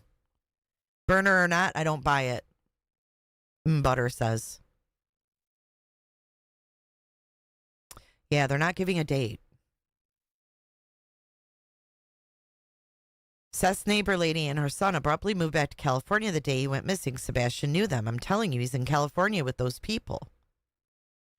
I know a lot of people have said that. Honestly, Glenda, they have. So Nerdy Addict did a Google. So what he did was he paid to have an ad put on YouTube for Sebastian Rogers missing. And what you can do when you have an ad is you can track the clicks. Okay. You can track how many people click from a certain area. Now, I don't know if he's talking deeper than that or if it's geographically. I don't know what he said. He said there were irregular activity and analytics anomalies connected to Clarksville. Oh, yeah, Butter. I don't think he would have turned it down either. No way. I believe Seth mentioned the burner information because he's known it long ago. He said it on Justin for TikTok. No, they're saying, no. They're not saying that he had his phone. They're saying that before he disappeared, there was an outgoing call to a burner number on his call records. They're not saying he has his phone, but that means he could have been like he was talking to someone who had a burner, is how I take it. That's how I took it anyways. But Sebastian Rogers remains missing from Hendersonville, Tennessee. If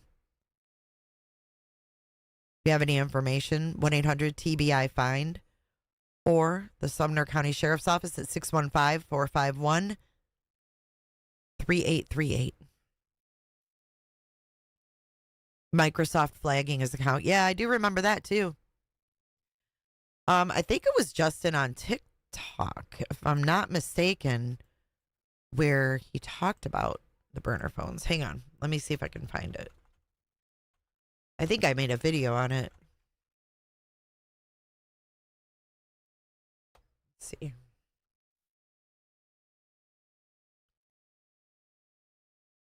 Okay, here's one. Hold on, let me fix this. It's a short. You all got contacted that the boy was missing. I had played a game like 2.5 weeks with Sebastian and Seth, Call of Duty Mobile on our cell phones. Sebastian and Seth, Call of Duty Mobile on our cell phones. Trying to get him to take this phone that I'm using talking to you right now. And I was Right like, here. I told him, I was like, son, I'll wipe it. I'll do a reset. We'll take your Gmail account that you have and we'll hook it up here. And we'll let you have your own Call of Duty Mobile account. Call of Duty Mobile on.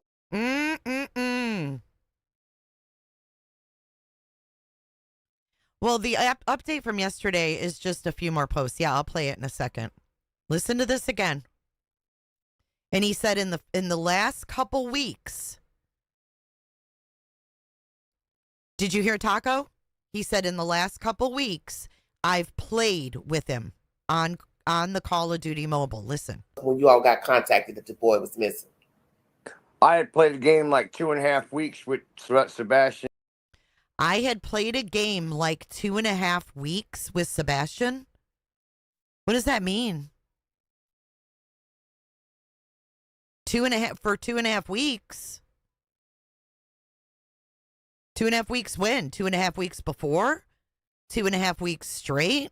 Like what are you talking about, Uncle Taco? And Seth, Call of Duty Mobile on our cell phones. Sebastian and Seth, Call of Duty Mobile on our cell phones. Trying to get him to take this phone that I'm using talking to you right now. And I was like, I told him, I was like, son, I'll wipe it. I'll do a reset. We'll take your Gmail account that you have and we'll hook it up here. And we'll let you have your own Call of Duty Mobile account. Call of Duty Mobile on our cell phones. Okay. I lost contact. We stopped contact for like 2 weeks. I ended up calling him up and he dropped the bomb. And I was like, so may I ask, how did you lose contact? Just stop. We don't call every day on a basis before this happened. Okay. We called and we kept contact. Like, I don't know, my call logs. It's all in my call logs. Just like maybe once a month we hit each other up. We throw some words. But you're saying after that, you all talked every day? Every day. I mean, Okay, pretty much every once day. you found out the boy was missing. Okay, because you had said, Right. I want people to hear that so they don't think you're lying. Okay, when you all got contacted that the boy was missing. I had played a game like 2. Weird, huh? Right, and he's like, we'll get you set up. Who's we? Listen to Seth. 2.5 weeks with Sebastian and Seth, Call of Duty Mobile on our cell phones. Sebastian and Seth, Call of Duty Mobile on our cell phones. Trying to get him to take this phone that I'm using talking to you right now. And I was like, I told him, I was like, son, I'll wipe it. I'll do a reset. I was trying to get him to take this phone that I'm talking to you on right now. I said, son, I'll wipe it. I'll do a reset.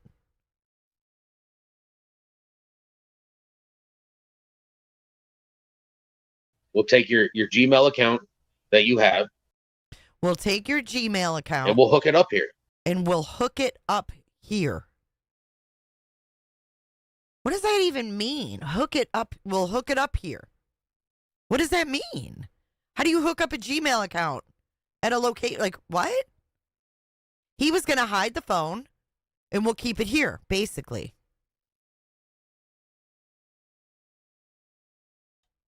No, Katie said he had Gmail because he had YouTube. Remember, Chris and Katie caught him on YouTube when he was supposed to be going to bed, and they said no more and took the phone at night.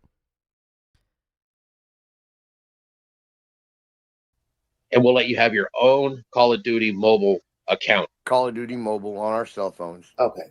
I lost contact. We stopped contact. Weird, huh?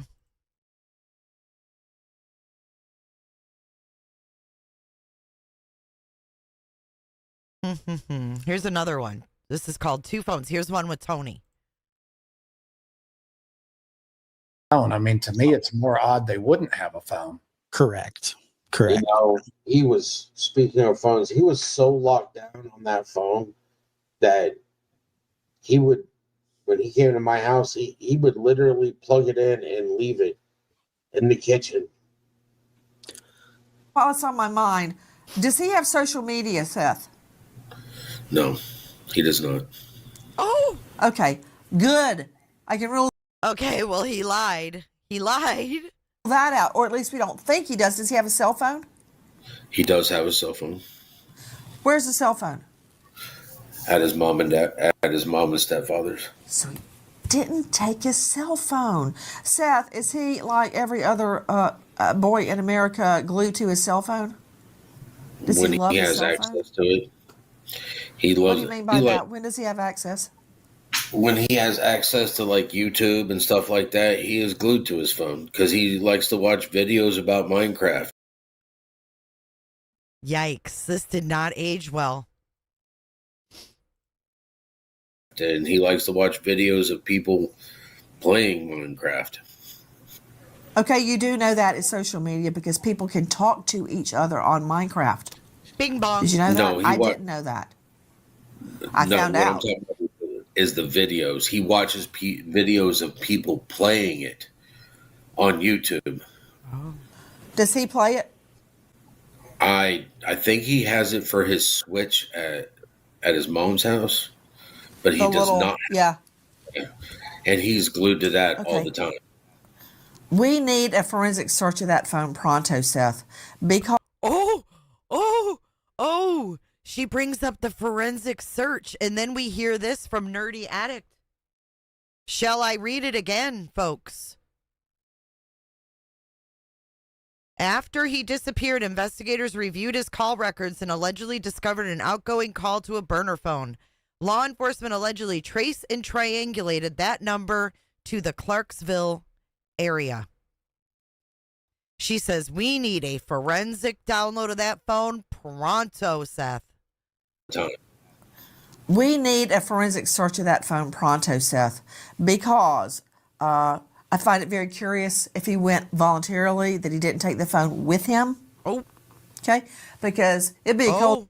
Oh, could that be why he didn't take the phone that was at his mom's?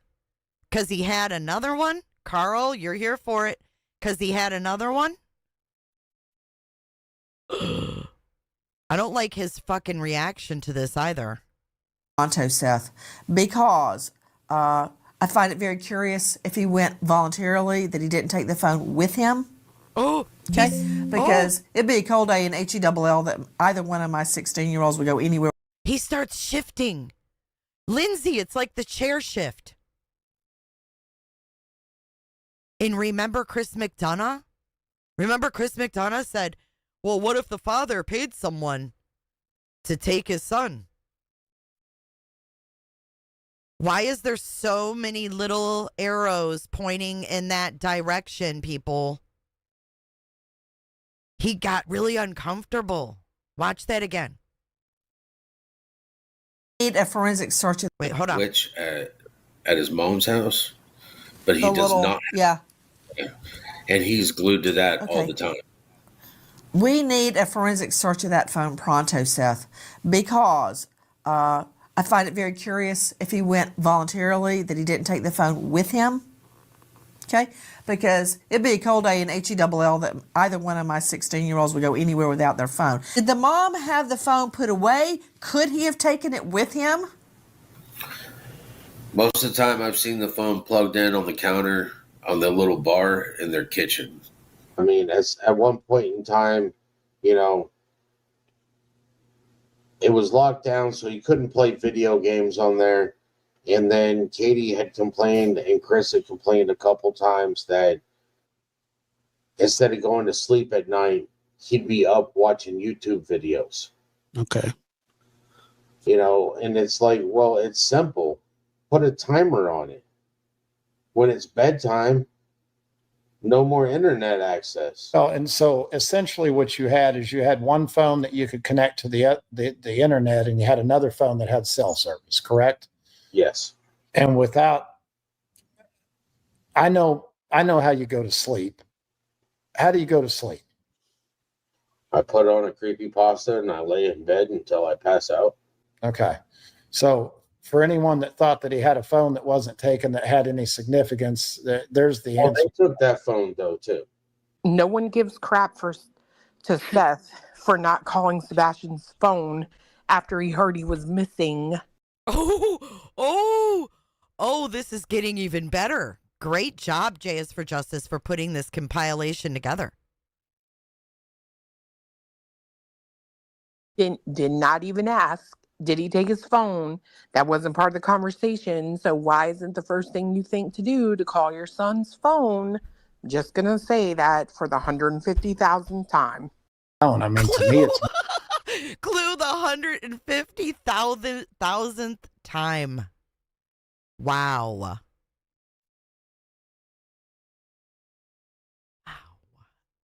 See, I've been, let's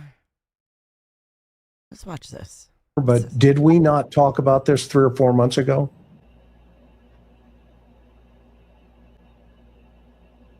We did. And the public sees it. Am I off base here, Josh, by saying, and Gary, I mean, they're watching you. And they're watching the other folks too. But did we not talk about this 3 or 4 months ago?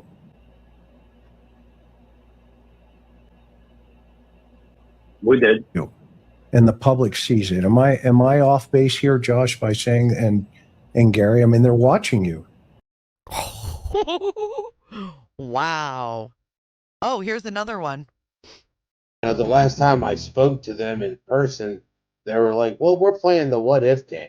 Like, what if you did pay somebody to kidnap your son? And I'm like, well, last time I checked, I haven't fucking won the lottery.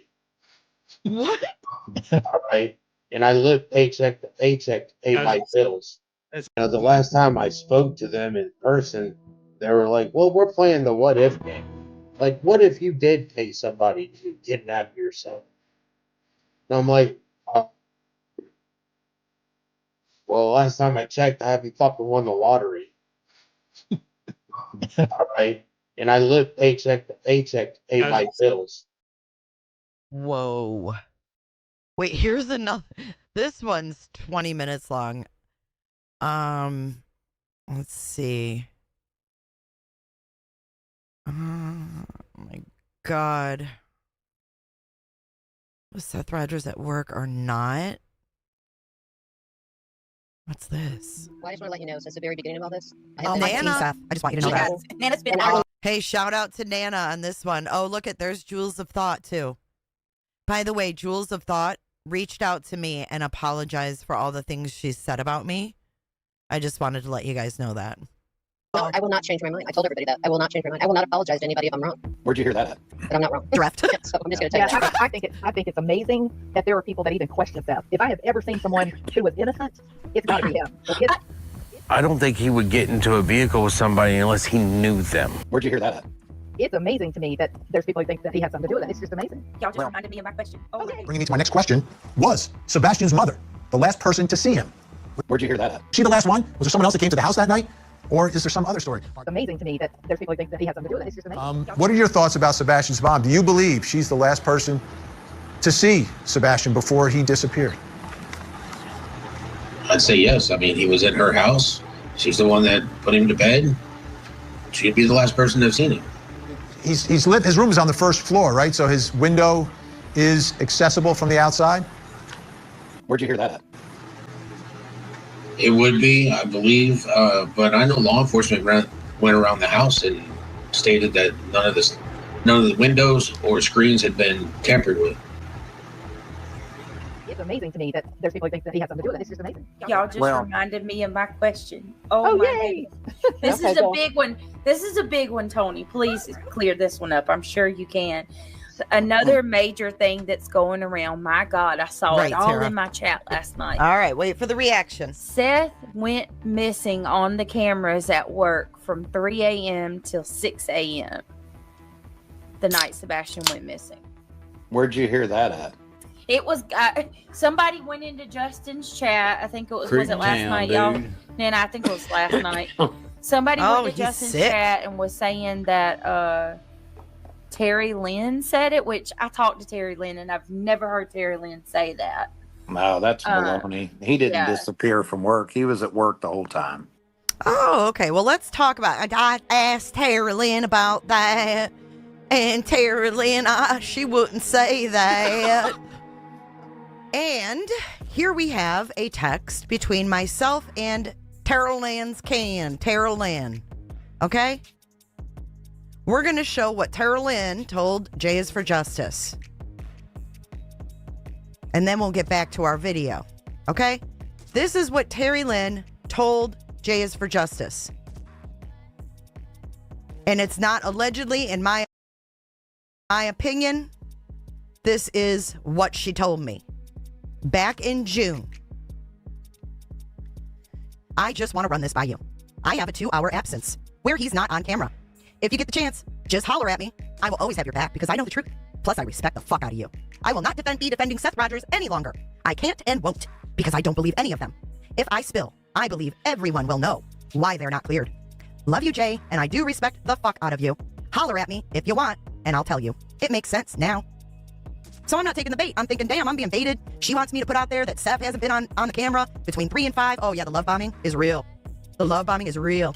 And Sleuth Investigates, she knows that I've been through the fucking ringer with love bombs and shit and weird shit happening, right? So then we go down here to June 12th. This is Tuesday, June 11th. She texts me at 11:11 p.m. I got your back if this fuck comes for you. I will also give you info on why they haven't cleared Seth. And I was like, whoa, what the fuck? So I didn't put this out there, right? So I ignore her. I'm not taking the bait. Wednesday, June 12th. Jaybird. Jaybird? I don't know you like that. What'd you call me Jaybird for? Jaybird, is there a way to enhance your footage? She's talking about the flashlight video, the ruckus video. Can you see if that could be Seth walking with Sebastian? Bing bang. She said it. I didn't. In the video, you see Subject 1 with a light source in the lower right-hand corner. Then you see Subject 2 briefly appear and move toward the first before that light source is covered or obscured by bushes. Subject 1, a few seconds later, then moves out of frame. Then Subject 2 reappears and follows Subject 1 off screen. It's a short time. So it's important to note that here the FBI has now said that was a truck in the distance.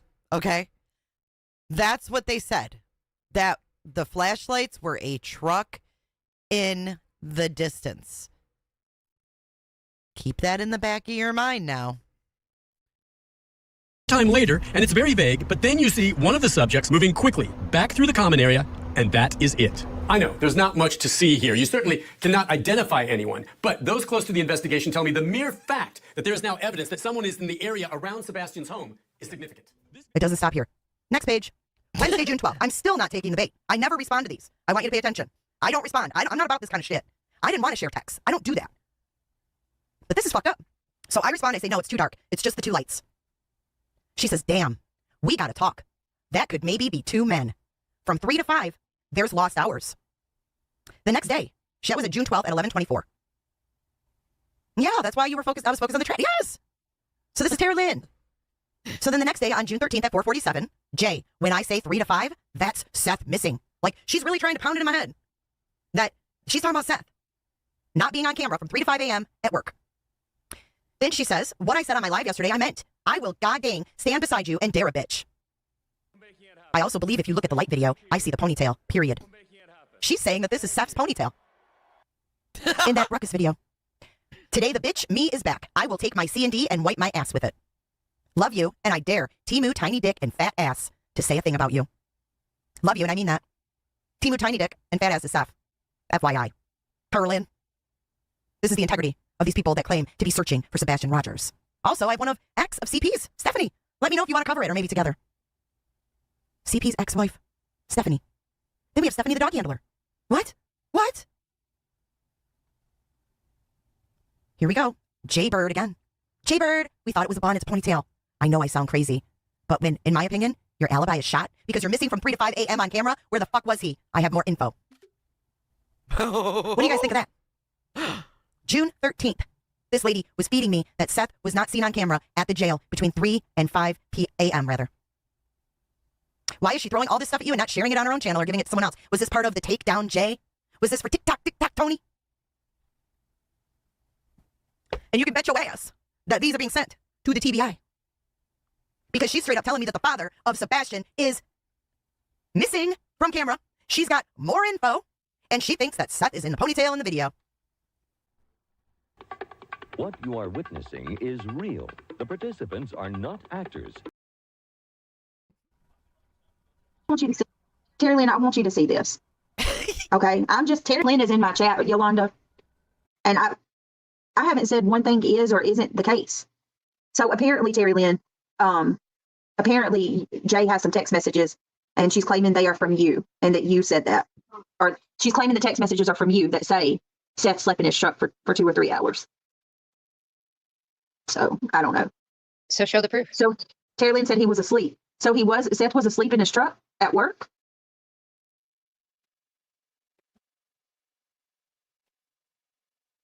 If Seth fell asleep for 3 hours in his truck at work, he would have been fired. I mean, come on. How did he go out to his truck and go to sleep at work and not get in trouble?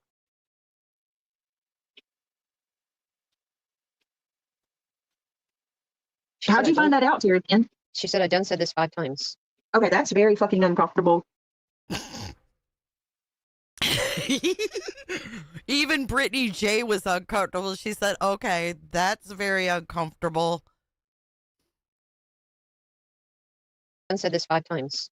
Okay, that's very fucking uncomfortable. Wow, this is so telling. How'd you find that out, Terry Lynn? She said, I done said this 5 times. Okay, that's very fucking uncomfortable. How'd you find that out, Terry Lynn? Look at Terry Lynn right there. He was asleep. Do you see that? Terry Lynn says he was asleep. See right there. She said, I done said this 5 times.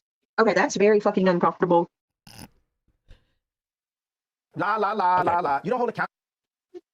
I saw the letter last night and you were professional and you asked more questions than others and I loved it. That's why thank you, Bubby. So no, Terry Lynn said Seth was missing from work from 3 to 5 a.m. Ask his coworker. His coworker said that. It was in my chat. So someone came into Terry Lynn's chat and said that. So, hey, Sarah. Wow. Okay, so wait a minute. This is very confusing to me. I need one word clarification. Did Terry Lynn say this or did somebody in the chat say this? I'm so confused. So Terry Lynn said that, okay, there was somebody that came into her chat guess someone came into Terry Lynn's chat and said, Wait, look at Terry right I guess here. someone And it wasn't 3 hours, it was 2. Look, she's even correcting the hours. came into Terry Lynn's chat. And remember, she signed an NDA after this. And said that they were Seth's co-worker. And Seth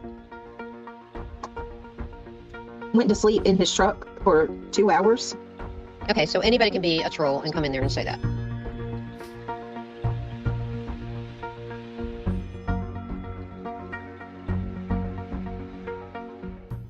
So show some proof.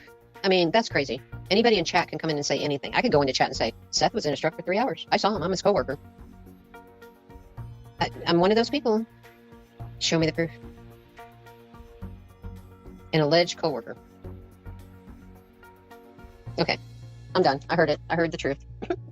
I heard the lies, excuse me. But it's not Terry. It was somebody came in her chat. And look at this. Jody's trying to really get the point across. No, I heard the Terry lies, Lynn. excuse me. But it's not Terry. It was somebody came Texted Jay for Justice a bunch of stuff in her chat. And Jay posted them on Truth's Live. And it's not vetted, so whatever. It was not 3 to 2. 3, it's 2. 2 hours, not 3 hours.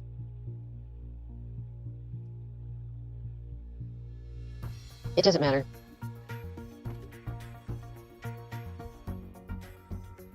It's just all hearsay.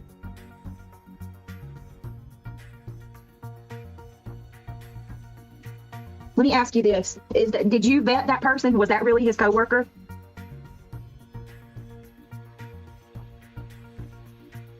It was 2 hours, she said. But I'm just wondering if that person was vetted.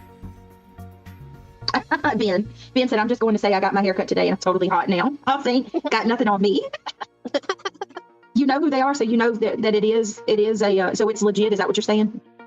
What he's saying is that person is a legit coworker. Wow.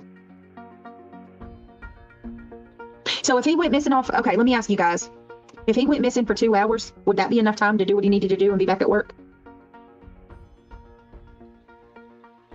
Listen to Brittany asking the hard questions.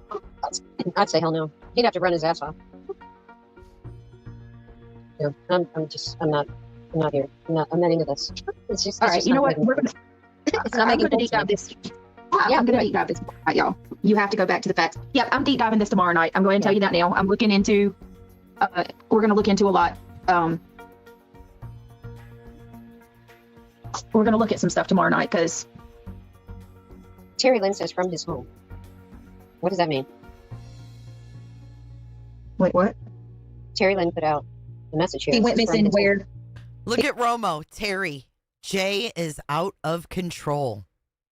How am I out of control? She said he went missing where?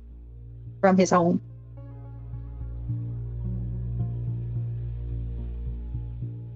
Oh, he meant, okay.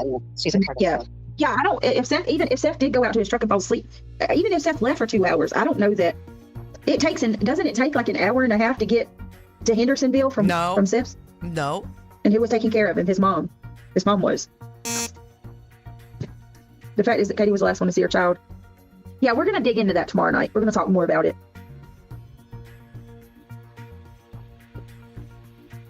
I agree with that, Zoe. I don't know. This has been something I've been interested in, wanted to know the facts on it. So if you can figure it out, I'd love it. I keep hearing people say that in chat, and I'm like, okay. Yeah.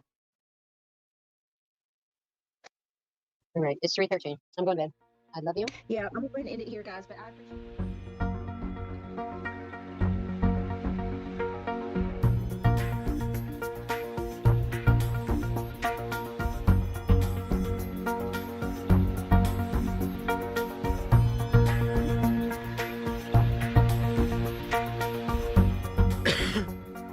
Yeah.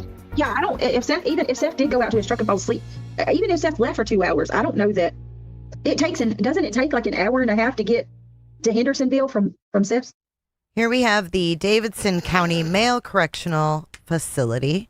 We're going to see how thorough Jay for Justice is. We're going to see how far it is, Moo Moo. I'm going to do directions to see if it's truly an hour and a half from downtown Nashville Correctional Facility The music. Let's go Oh, for a to little drive. Sebastian Rogers' Here we go. home in Hendersonville.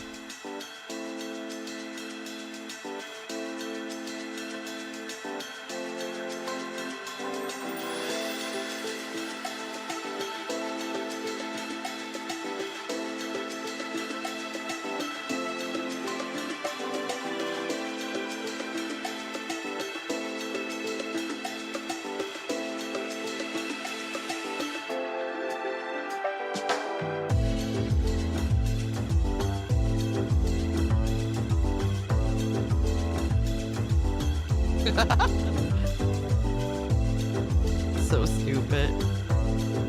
But it runs right along the Cumberland.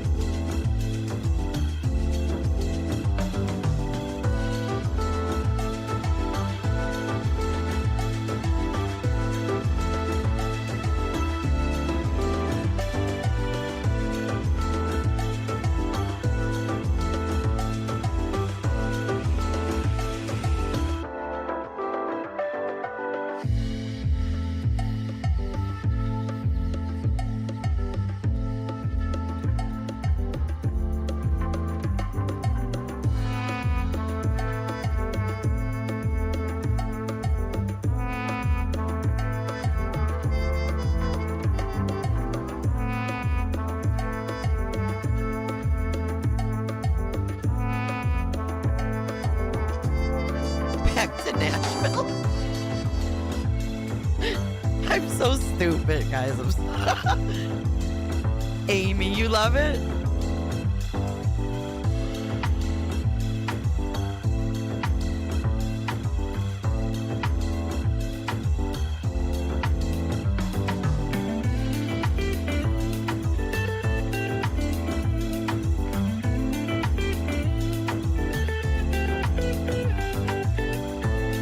The music, Kels.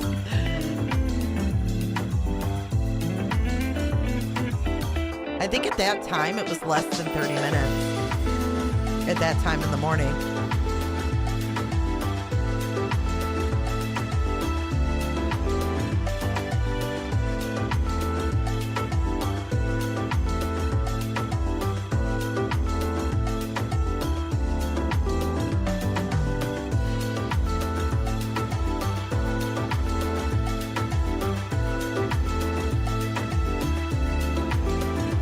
I took a look at the bridges.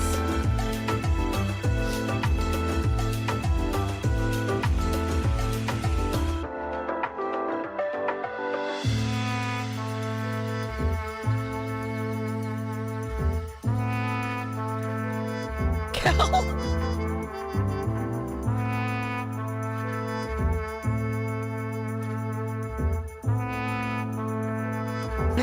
Rubber. Let's check out the access to the river real quick.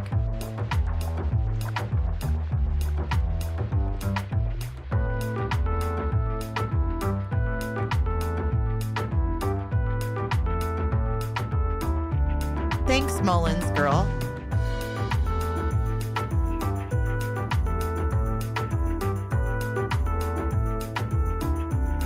This is an old video I put together. Would you guys walk across that thing? I'd be scared. Oof.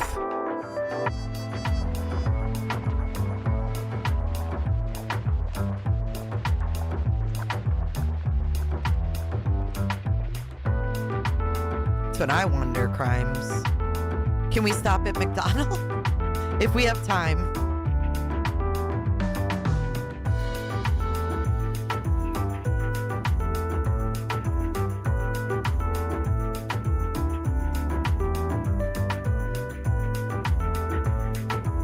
That's all water back there. That's my point, I think. It is Java. Sure is.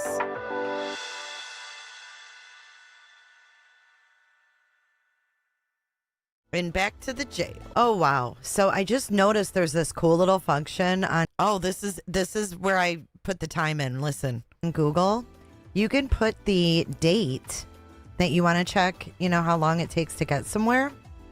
So I was able to go back to Monday, February 26th. and put the time departing the Metro Davidson County Detention Facility at 2:30 a.m. And look, it has me arriving around 3:10 a.m. in Hendersonville, roughly 35 minutes. The longest route is 40 to 50 minutes, but you would arrive in Hendersonville around 3:10 if you left at 2:30 a.m. Interesting. Subject 1 with a light source in the lower right-hand corner. Then you see Subject 2 briefly appear and move toward the first before that light source is covered or obscured by bushes. Subject 1 a few seconds later then moves out of frame. Then Subject 2 reappears and follows Subject 1 off screen. It's a short time later and it's very vague, but then you see one of the subjects moving quickly back through the common area, and that is it. I know, there's not much to see here. You certainly cannot identify anyone, but those close to the investigation tell me the mere fact that there is now evidence that someone is in the area around Sebastian's home is significant. This video shows suspicious activity in the immediate area the night Sebastian disappeared. Could one of these subjects have been Sebastian? Did he meet and leave with someone? Sebastian's father says his son would not go with a stranger. It's up in the air for me because I don't think he would get into a vehicle with somebody unless he knew them. I don't know whose vehicle that is, but maybe the authorities are thinking, hey, did the father hire somebody, etc., to get the kid out of here because it's a custody problem? That's pure speculation. Ooh, he straight up said it. No one is giving up. Sebastian could still be alive somewhere, alone, hurt, lost, or trapped. The search effort will continue, but We're scaling it back a little bit. And when I went to wake him up for school, he wasn't here. Between the hours of, 12 and 6, he has basically vanished. Walked out of the house, the door was locked, and gone. He didn't take a phone. None of his shoes are missing. detectives now will re-interview and vet everyone that had contact with Sebastian, looking for any inconsistencies. And they are asking the public to provide any Ring camera videos, not just from Sunday night when they believe he disappeared, but of anything suspicious of much earlier in the day. Could authorities be asking for footage from earlier Sunday to see if someone was creeping around, checking out cameras while Katie and Sebastian were out? The plot thickens, y'all. The plot thickens. Wow, this is really interesting to go back on, right? But there's that clip of Chris M. on court TV saying this. Literally on court TV. But maybe the authorities are thinking, hey, did the father hire somebody, etc., to get the kid out of here because it's a custody problem? That's pure speculation. Ooh, he straight up said it. No one is giving up. I don't know. There's a lot of stuff out there like relating to this. I mean, just putting in for my videos.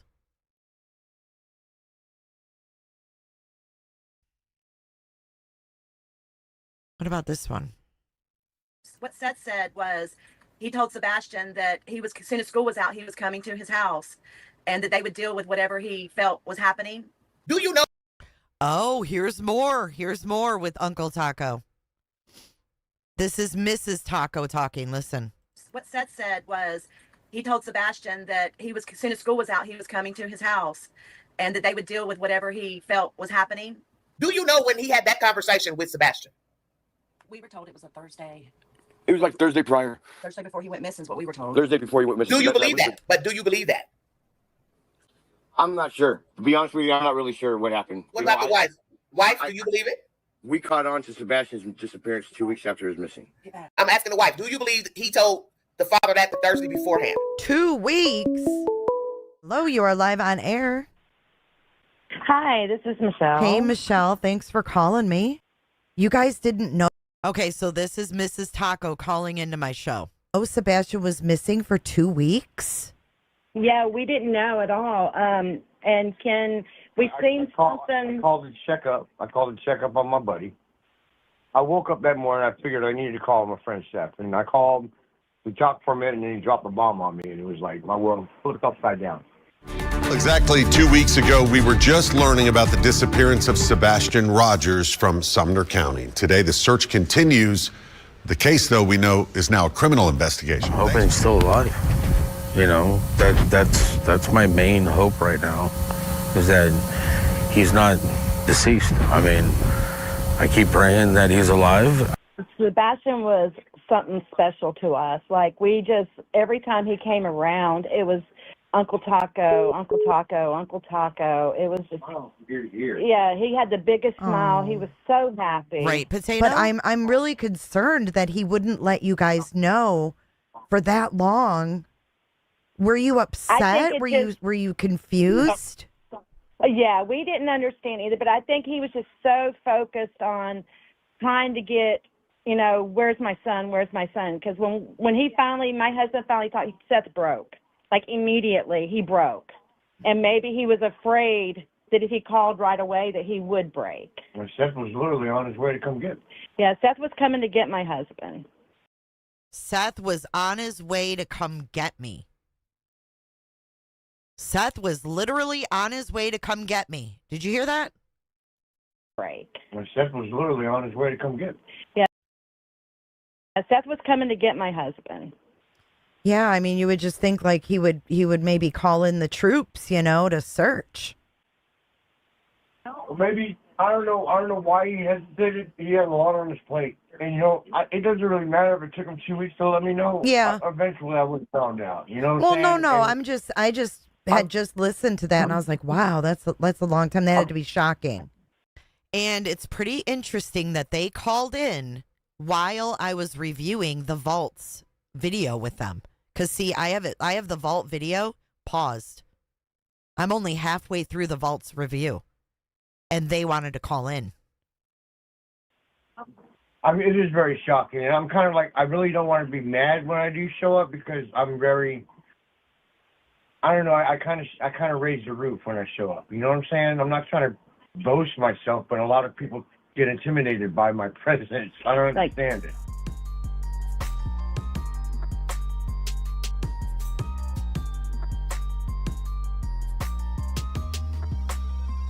Natchez Trace State Park, Tennessee.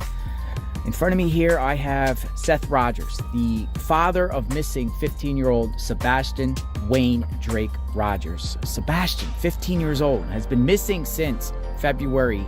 He's been reported missing since February 26, 2024. He has still not been found. It's been over 3 months. We're out in the park today. Seth, how are you? How's everything going? Tired. We're here at the park here. What's going on at the park here? I'm hoping that somebody listened to me and I told them drop my son off. There's not a lot of cameras here. Holy fuck. Could he have met someone at this park? Why did he say, like I said? Nope, don't like it. Somebody listened to me and I told them drop my son off. There's not a lot of cameras here. There's not a lot of cameras here. We're here at the park here. What's going on at the park here? I'm hoping that somebody listened to me and I told them drop my son off. There's not a lot of cameras here. And it gets a lot of traffic, so I figured I'd drive here and do some searching. Yeah, and I've been out here all day with you. You've been searching. What have you been searching here? Share. Everything. I mean, any type of back road, whatnot.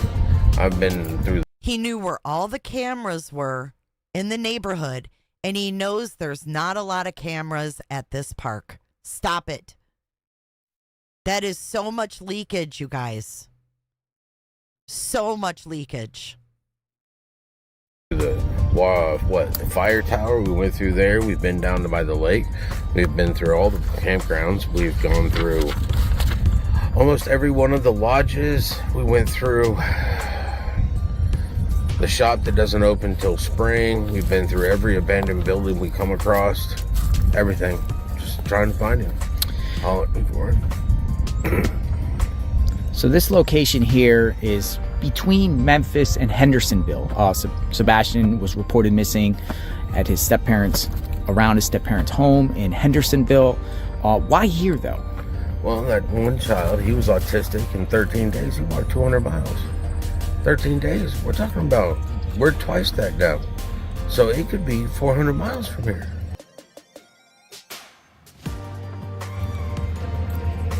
He could be 400 miles from here, but he didn't notify the tacos for 2 weeks. Right? Potato, the gas station, too. Nothing can be ruled out. I gotta find him. I mean, I'll do whatever it takes to get him. I need him back. You actually took off work? Still off of work. I haven't come back. And now we found out why. He was on fucking disability. Do you plan to be back out here? Do you plan to do more searches? I'm coming back tomorrow. I'm coming back Saturday. Until I've been through this whole part. And you got some volunteers with you. We have Mr. Jones and we have Jaden. Talk to Jaden first. Do you believe it? We caught on to Sebastian's disappearance 2 weeks after his missing. Sebastian was something special to us. Like, we just, every time he came around, it was Uncle Taco, Uncle Taco, Uncle Taco. It was crazy. These videos are tripping me out. Are you guys? Woo. Here's statements on the seized electronics. Let's see what else we've got.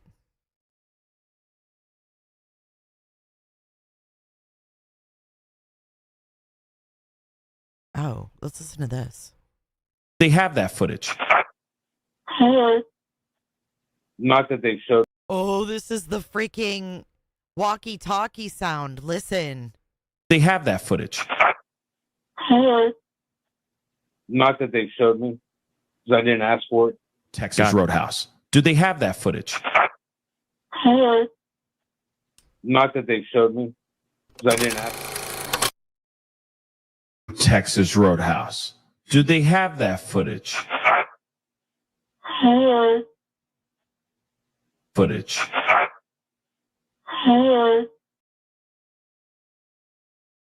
God, that's weird, huh?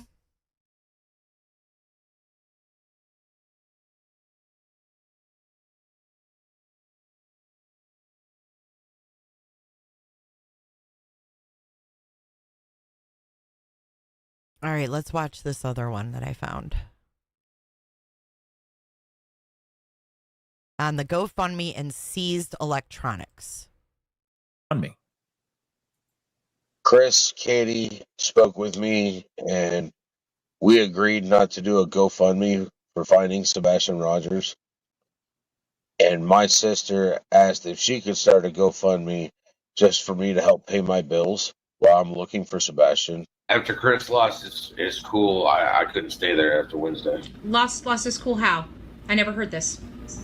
The GoFundMe my sister set up to help me pay my bills while I look for my son. It was a GoFundMe that my sister set up for me to pay my bills. Asking about a Cash App, GoFundMe, etc. There is a GoFundMe, and I talked to him about the GoFundMe. And look, GoFundMes take 50%. So then I said, do you have a Cash App? And he doesn't really manage that himself. He'll tell you that. He'll tell you that right now. But his friend is helping him with it. So for my son, it wasn't set up as a reward. It wasn't set up as anything else. People want to know what happened to it. It was donated. I haven't seen anything from it. Used it to pay my bills. Did you hear him? He said the GoFundMe was donated. You want to know what happened to it? It was donated. Come on. As a reward, it wasn't set up as anything else. People want to know what happened to it. It was donated. I haven't seen anything from it. Use it to pay my bills. I use it to put gas in my truck so I could drive an hour and a half down there, an hour and a half back. Use it to pay my bills. I use it to put gas in my truck so I could drive an hour and a half down there, an hour and a half back. People. It's just a little annoying.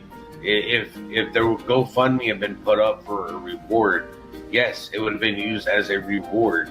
And Okay. Well, you can get it on your own then, and yeah, it's a walking billboard at least. Yeah, there's actually on the Facebook page, there's a lady up here in Clarksville. I think she's charging like $25 for a shirt. I know that they took your phone and they took Katie's phone for a long period of time. I know Chris got his phone back within a matter of hours. Says agents are now going over security video provided by neighbors and some businesses in that area. They are also looking at data from the 15-year-old's cell phone and video game system. We've had all of his electronic devices that have been seized and dumped. 1 second. Mm-hmm. I'm operating 2 phones right now. No problem. All right. We're low key. I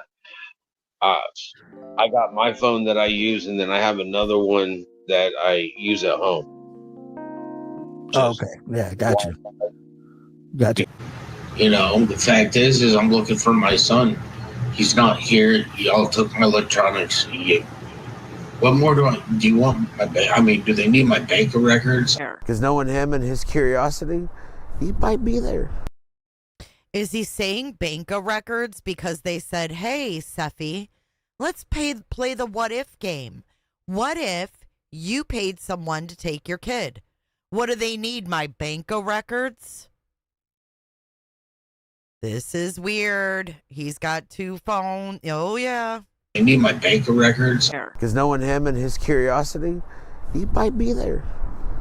You don't leave any stone unturned. Have any knowledge whatsoever about your son's disappearance? I don't. I found out over an hour after his mother found out he was gone. Foul play is still negativity. He's out there. We just gotta find him. We haven't found him yet, so we can't give up hope. We still have to keep looking for him until we find him. Where Sebastian's are. Also, random vehicles coming through their street. People have been coming in almost daily, and they've had to report them to the sheriff's department. They've come in TikTokers that are nationally known, trying to get pictures of the family and so on, that they've been flying drones over houses.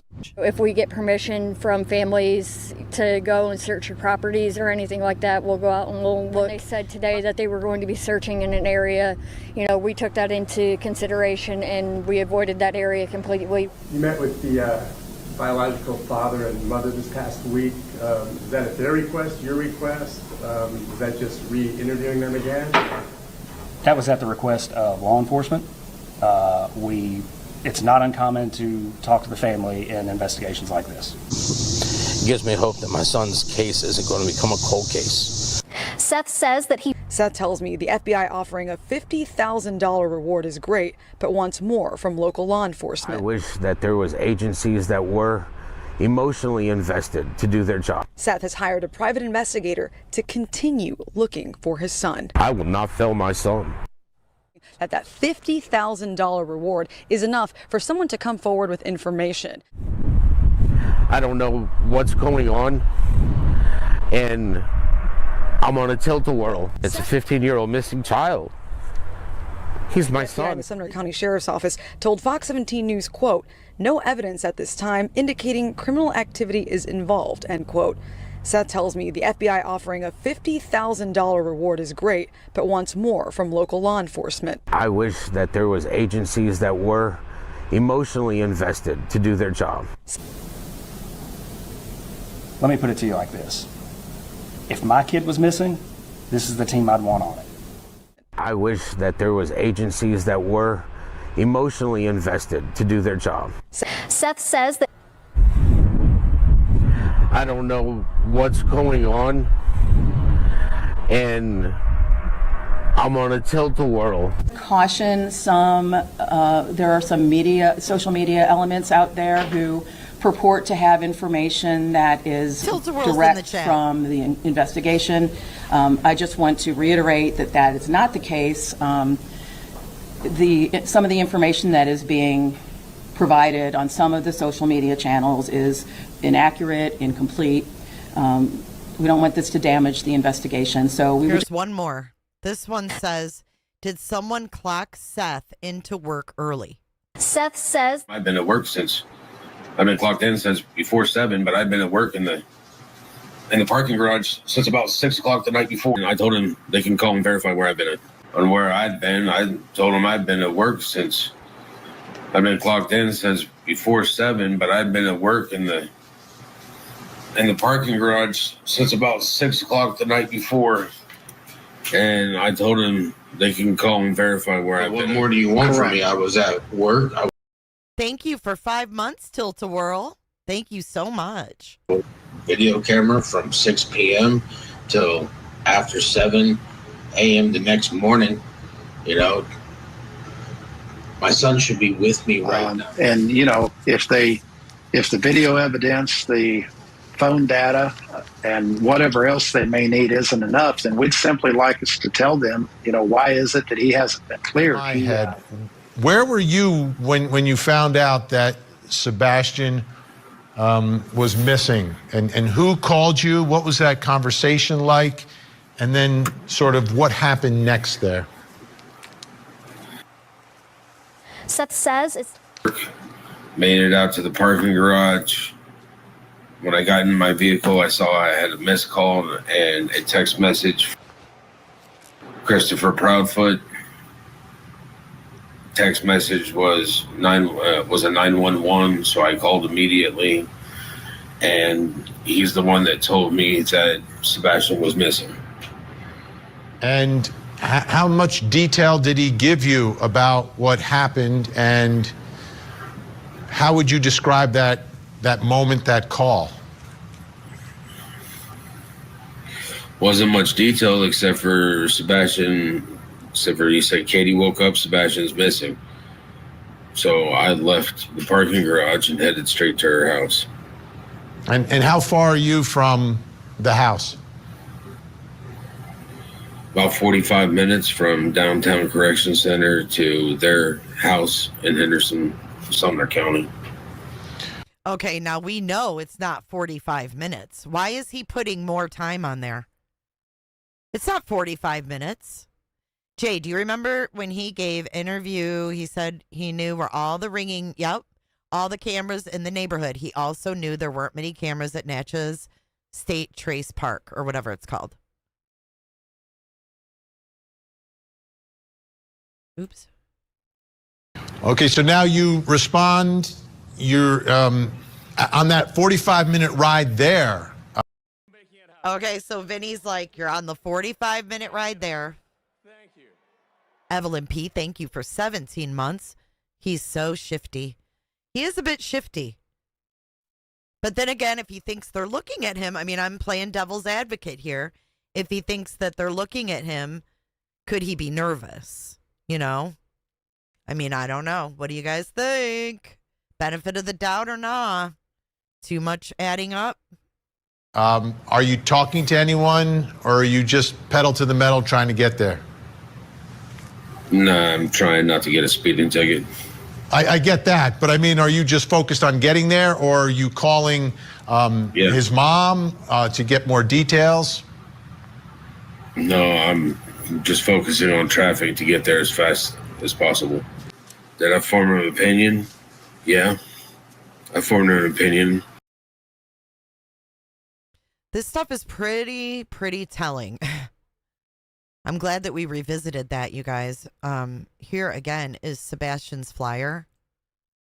And when the FBI updated this flyer and offered the reward, I think it's real interesting considering going back to what we learned from Nerdy Addict, that a burner phone was traced, a call to a burner phone was traced back to the Clarksville area from Sebastian's call records. And then we have Rogers has ties to Clarksville, Tennessee. Trying not to get a speeding ticket, FAFO, when Seb was in the vehicle. And this was added, you guys, much later, like a year later, I believe. So it says February 26th here, but he was last seen on the 25th in the area of Stafford Court in Hendersonville. Yeah, I never understood that either, because everything Vinny said was like, oh, were you calling his mom, getting updates? Those are things you would expect him to be doing. Listen to that again. And he's got the injured shoulder from what? There's so many red flags. There just is. Here's one more listen to this part. On that 45-minute ride there, are you talking to anyone, or are you just pedal to the metal trying to get there? Nah, I'm trying not to get a speeding ticket. I get that, but I mean, are you just focused on getting there, or are you calling his mom to get more details? Nope. No, I'm just focusing on traffic to get there as fast as possible. Did I form an opinion? Yeah, I formed an opinion. So have we. And Vinny's not covering that. Yeah, he hasn't talked about it in a long time. The fastest route was 35 minutes and other routes were 40 to 50. Oh, interesting. I forgot about that, Lindsay. Thank you, Sarah, for 12 months. Happy 1 year cooter, Sarah Luna. Loved every second of it. Thank you for your hard work, Jay. It shows. And Steph's mom poofed after a few weeks. She did. Italy says, always bothered me that Sean has said, I know where Sebastian is. If I had the money, I would go get him. Yeah, and then you have a GoFundMe started 3 days in. Yikes. Congratulations on a year, Sarah. I really appreciate your support. I'm going to wrap this one up. Thank you, guys. This was a great dip my toes back into the true crime realm. We've got more. I'll be going live at least once a week in the next coming weeks. Hopefully twice or more. But I'm not going to overpromise, but we'll do at least one case update a week. We've gone for about 2.5 hours. I think that's a perfect time to wrap it up. Thank you for being here. I would welcome attention from the police to get me faster. Right. I would not give a damn about a speeding ticket. Okay. I wouldn't. But you guys, I want you to keep in mind as you leave here today. Let me zoom out here. Keep in mind as you leave here today that Katie's missing her son. There's a mom in Tennessee who has to get up every day and not see this face. She may forget about it when she's asleep. She may not. But I know one thing for sure is that she has to wake up every day, open her eyes, and come to the realization that he's still gone. Thank you, Carrie, for becoming a member today. Klubu? Oh, I'll ship you guys over to Klubu. Awesome. But keep that in mind, guys. I can't imagine either. Can't imagine either. And Proudfoots, if you're listening, we haven't forgotten. We won't forget. We won't forget until Sebastian is back home with you guys. And that, I mean that from my heart. I do. Because I know they watch. So keep that in mind. I'm not trying to be a Debbie Downer. I'm just, realistic. And I just think that it's just been so long. I feel like, how do you get up? How do you do that? Especially with all the hate that she's been through and all that shit. It's just, too much for one person, I'm sure. But let me get this set up. I'm going to send you guys over on Clue Airlines. Thank you for being here. If you liked today's stream, please consider liking this video. Also, consider subscribing if you want to see more true crime. Thank you, Flobo, for your super sticker. I appreciate it. Well, I knew that Chris was here because he did wish my daughter a happy birthday in text. So I don't know if they're still here, but we haven't forgotten. We won't forget. We won't forget. Mr. Sebastian Wayne Drake Rogers. You guys hit the thumbs up on your way out. And enjoy your time over at Clue Airlines. Make sure you let her know you came from Jay's. And we won't forget after that either, right? Space and nerd stuff coming your way. We're going to do some UFO shiz soon. All right, guys, enjoy your time over at Clue. Make sure you hit the like button over there as well. And I will see you guys. There he is. Chris Proudfoot said, Jay, thank you so much. One day at a time. That's all you can do, man. You're strong. You're strong. And you have led her the way so far, you know. And we got lots of love sent your way from our chat here and from myself. Thank you, guys. I will see you guys. Have fun at Clues. Bye.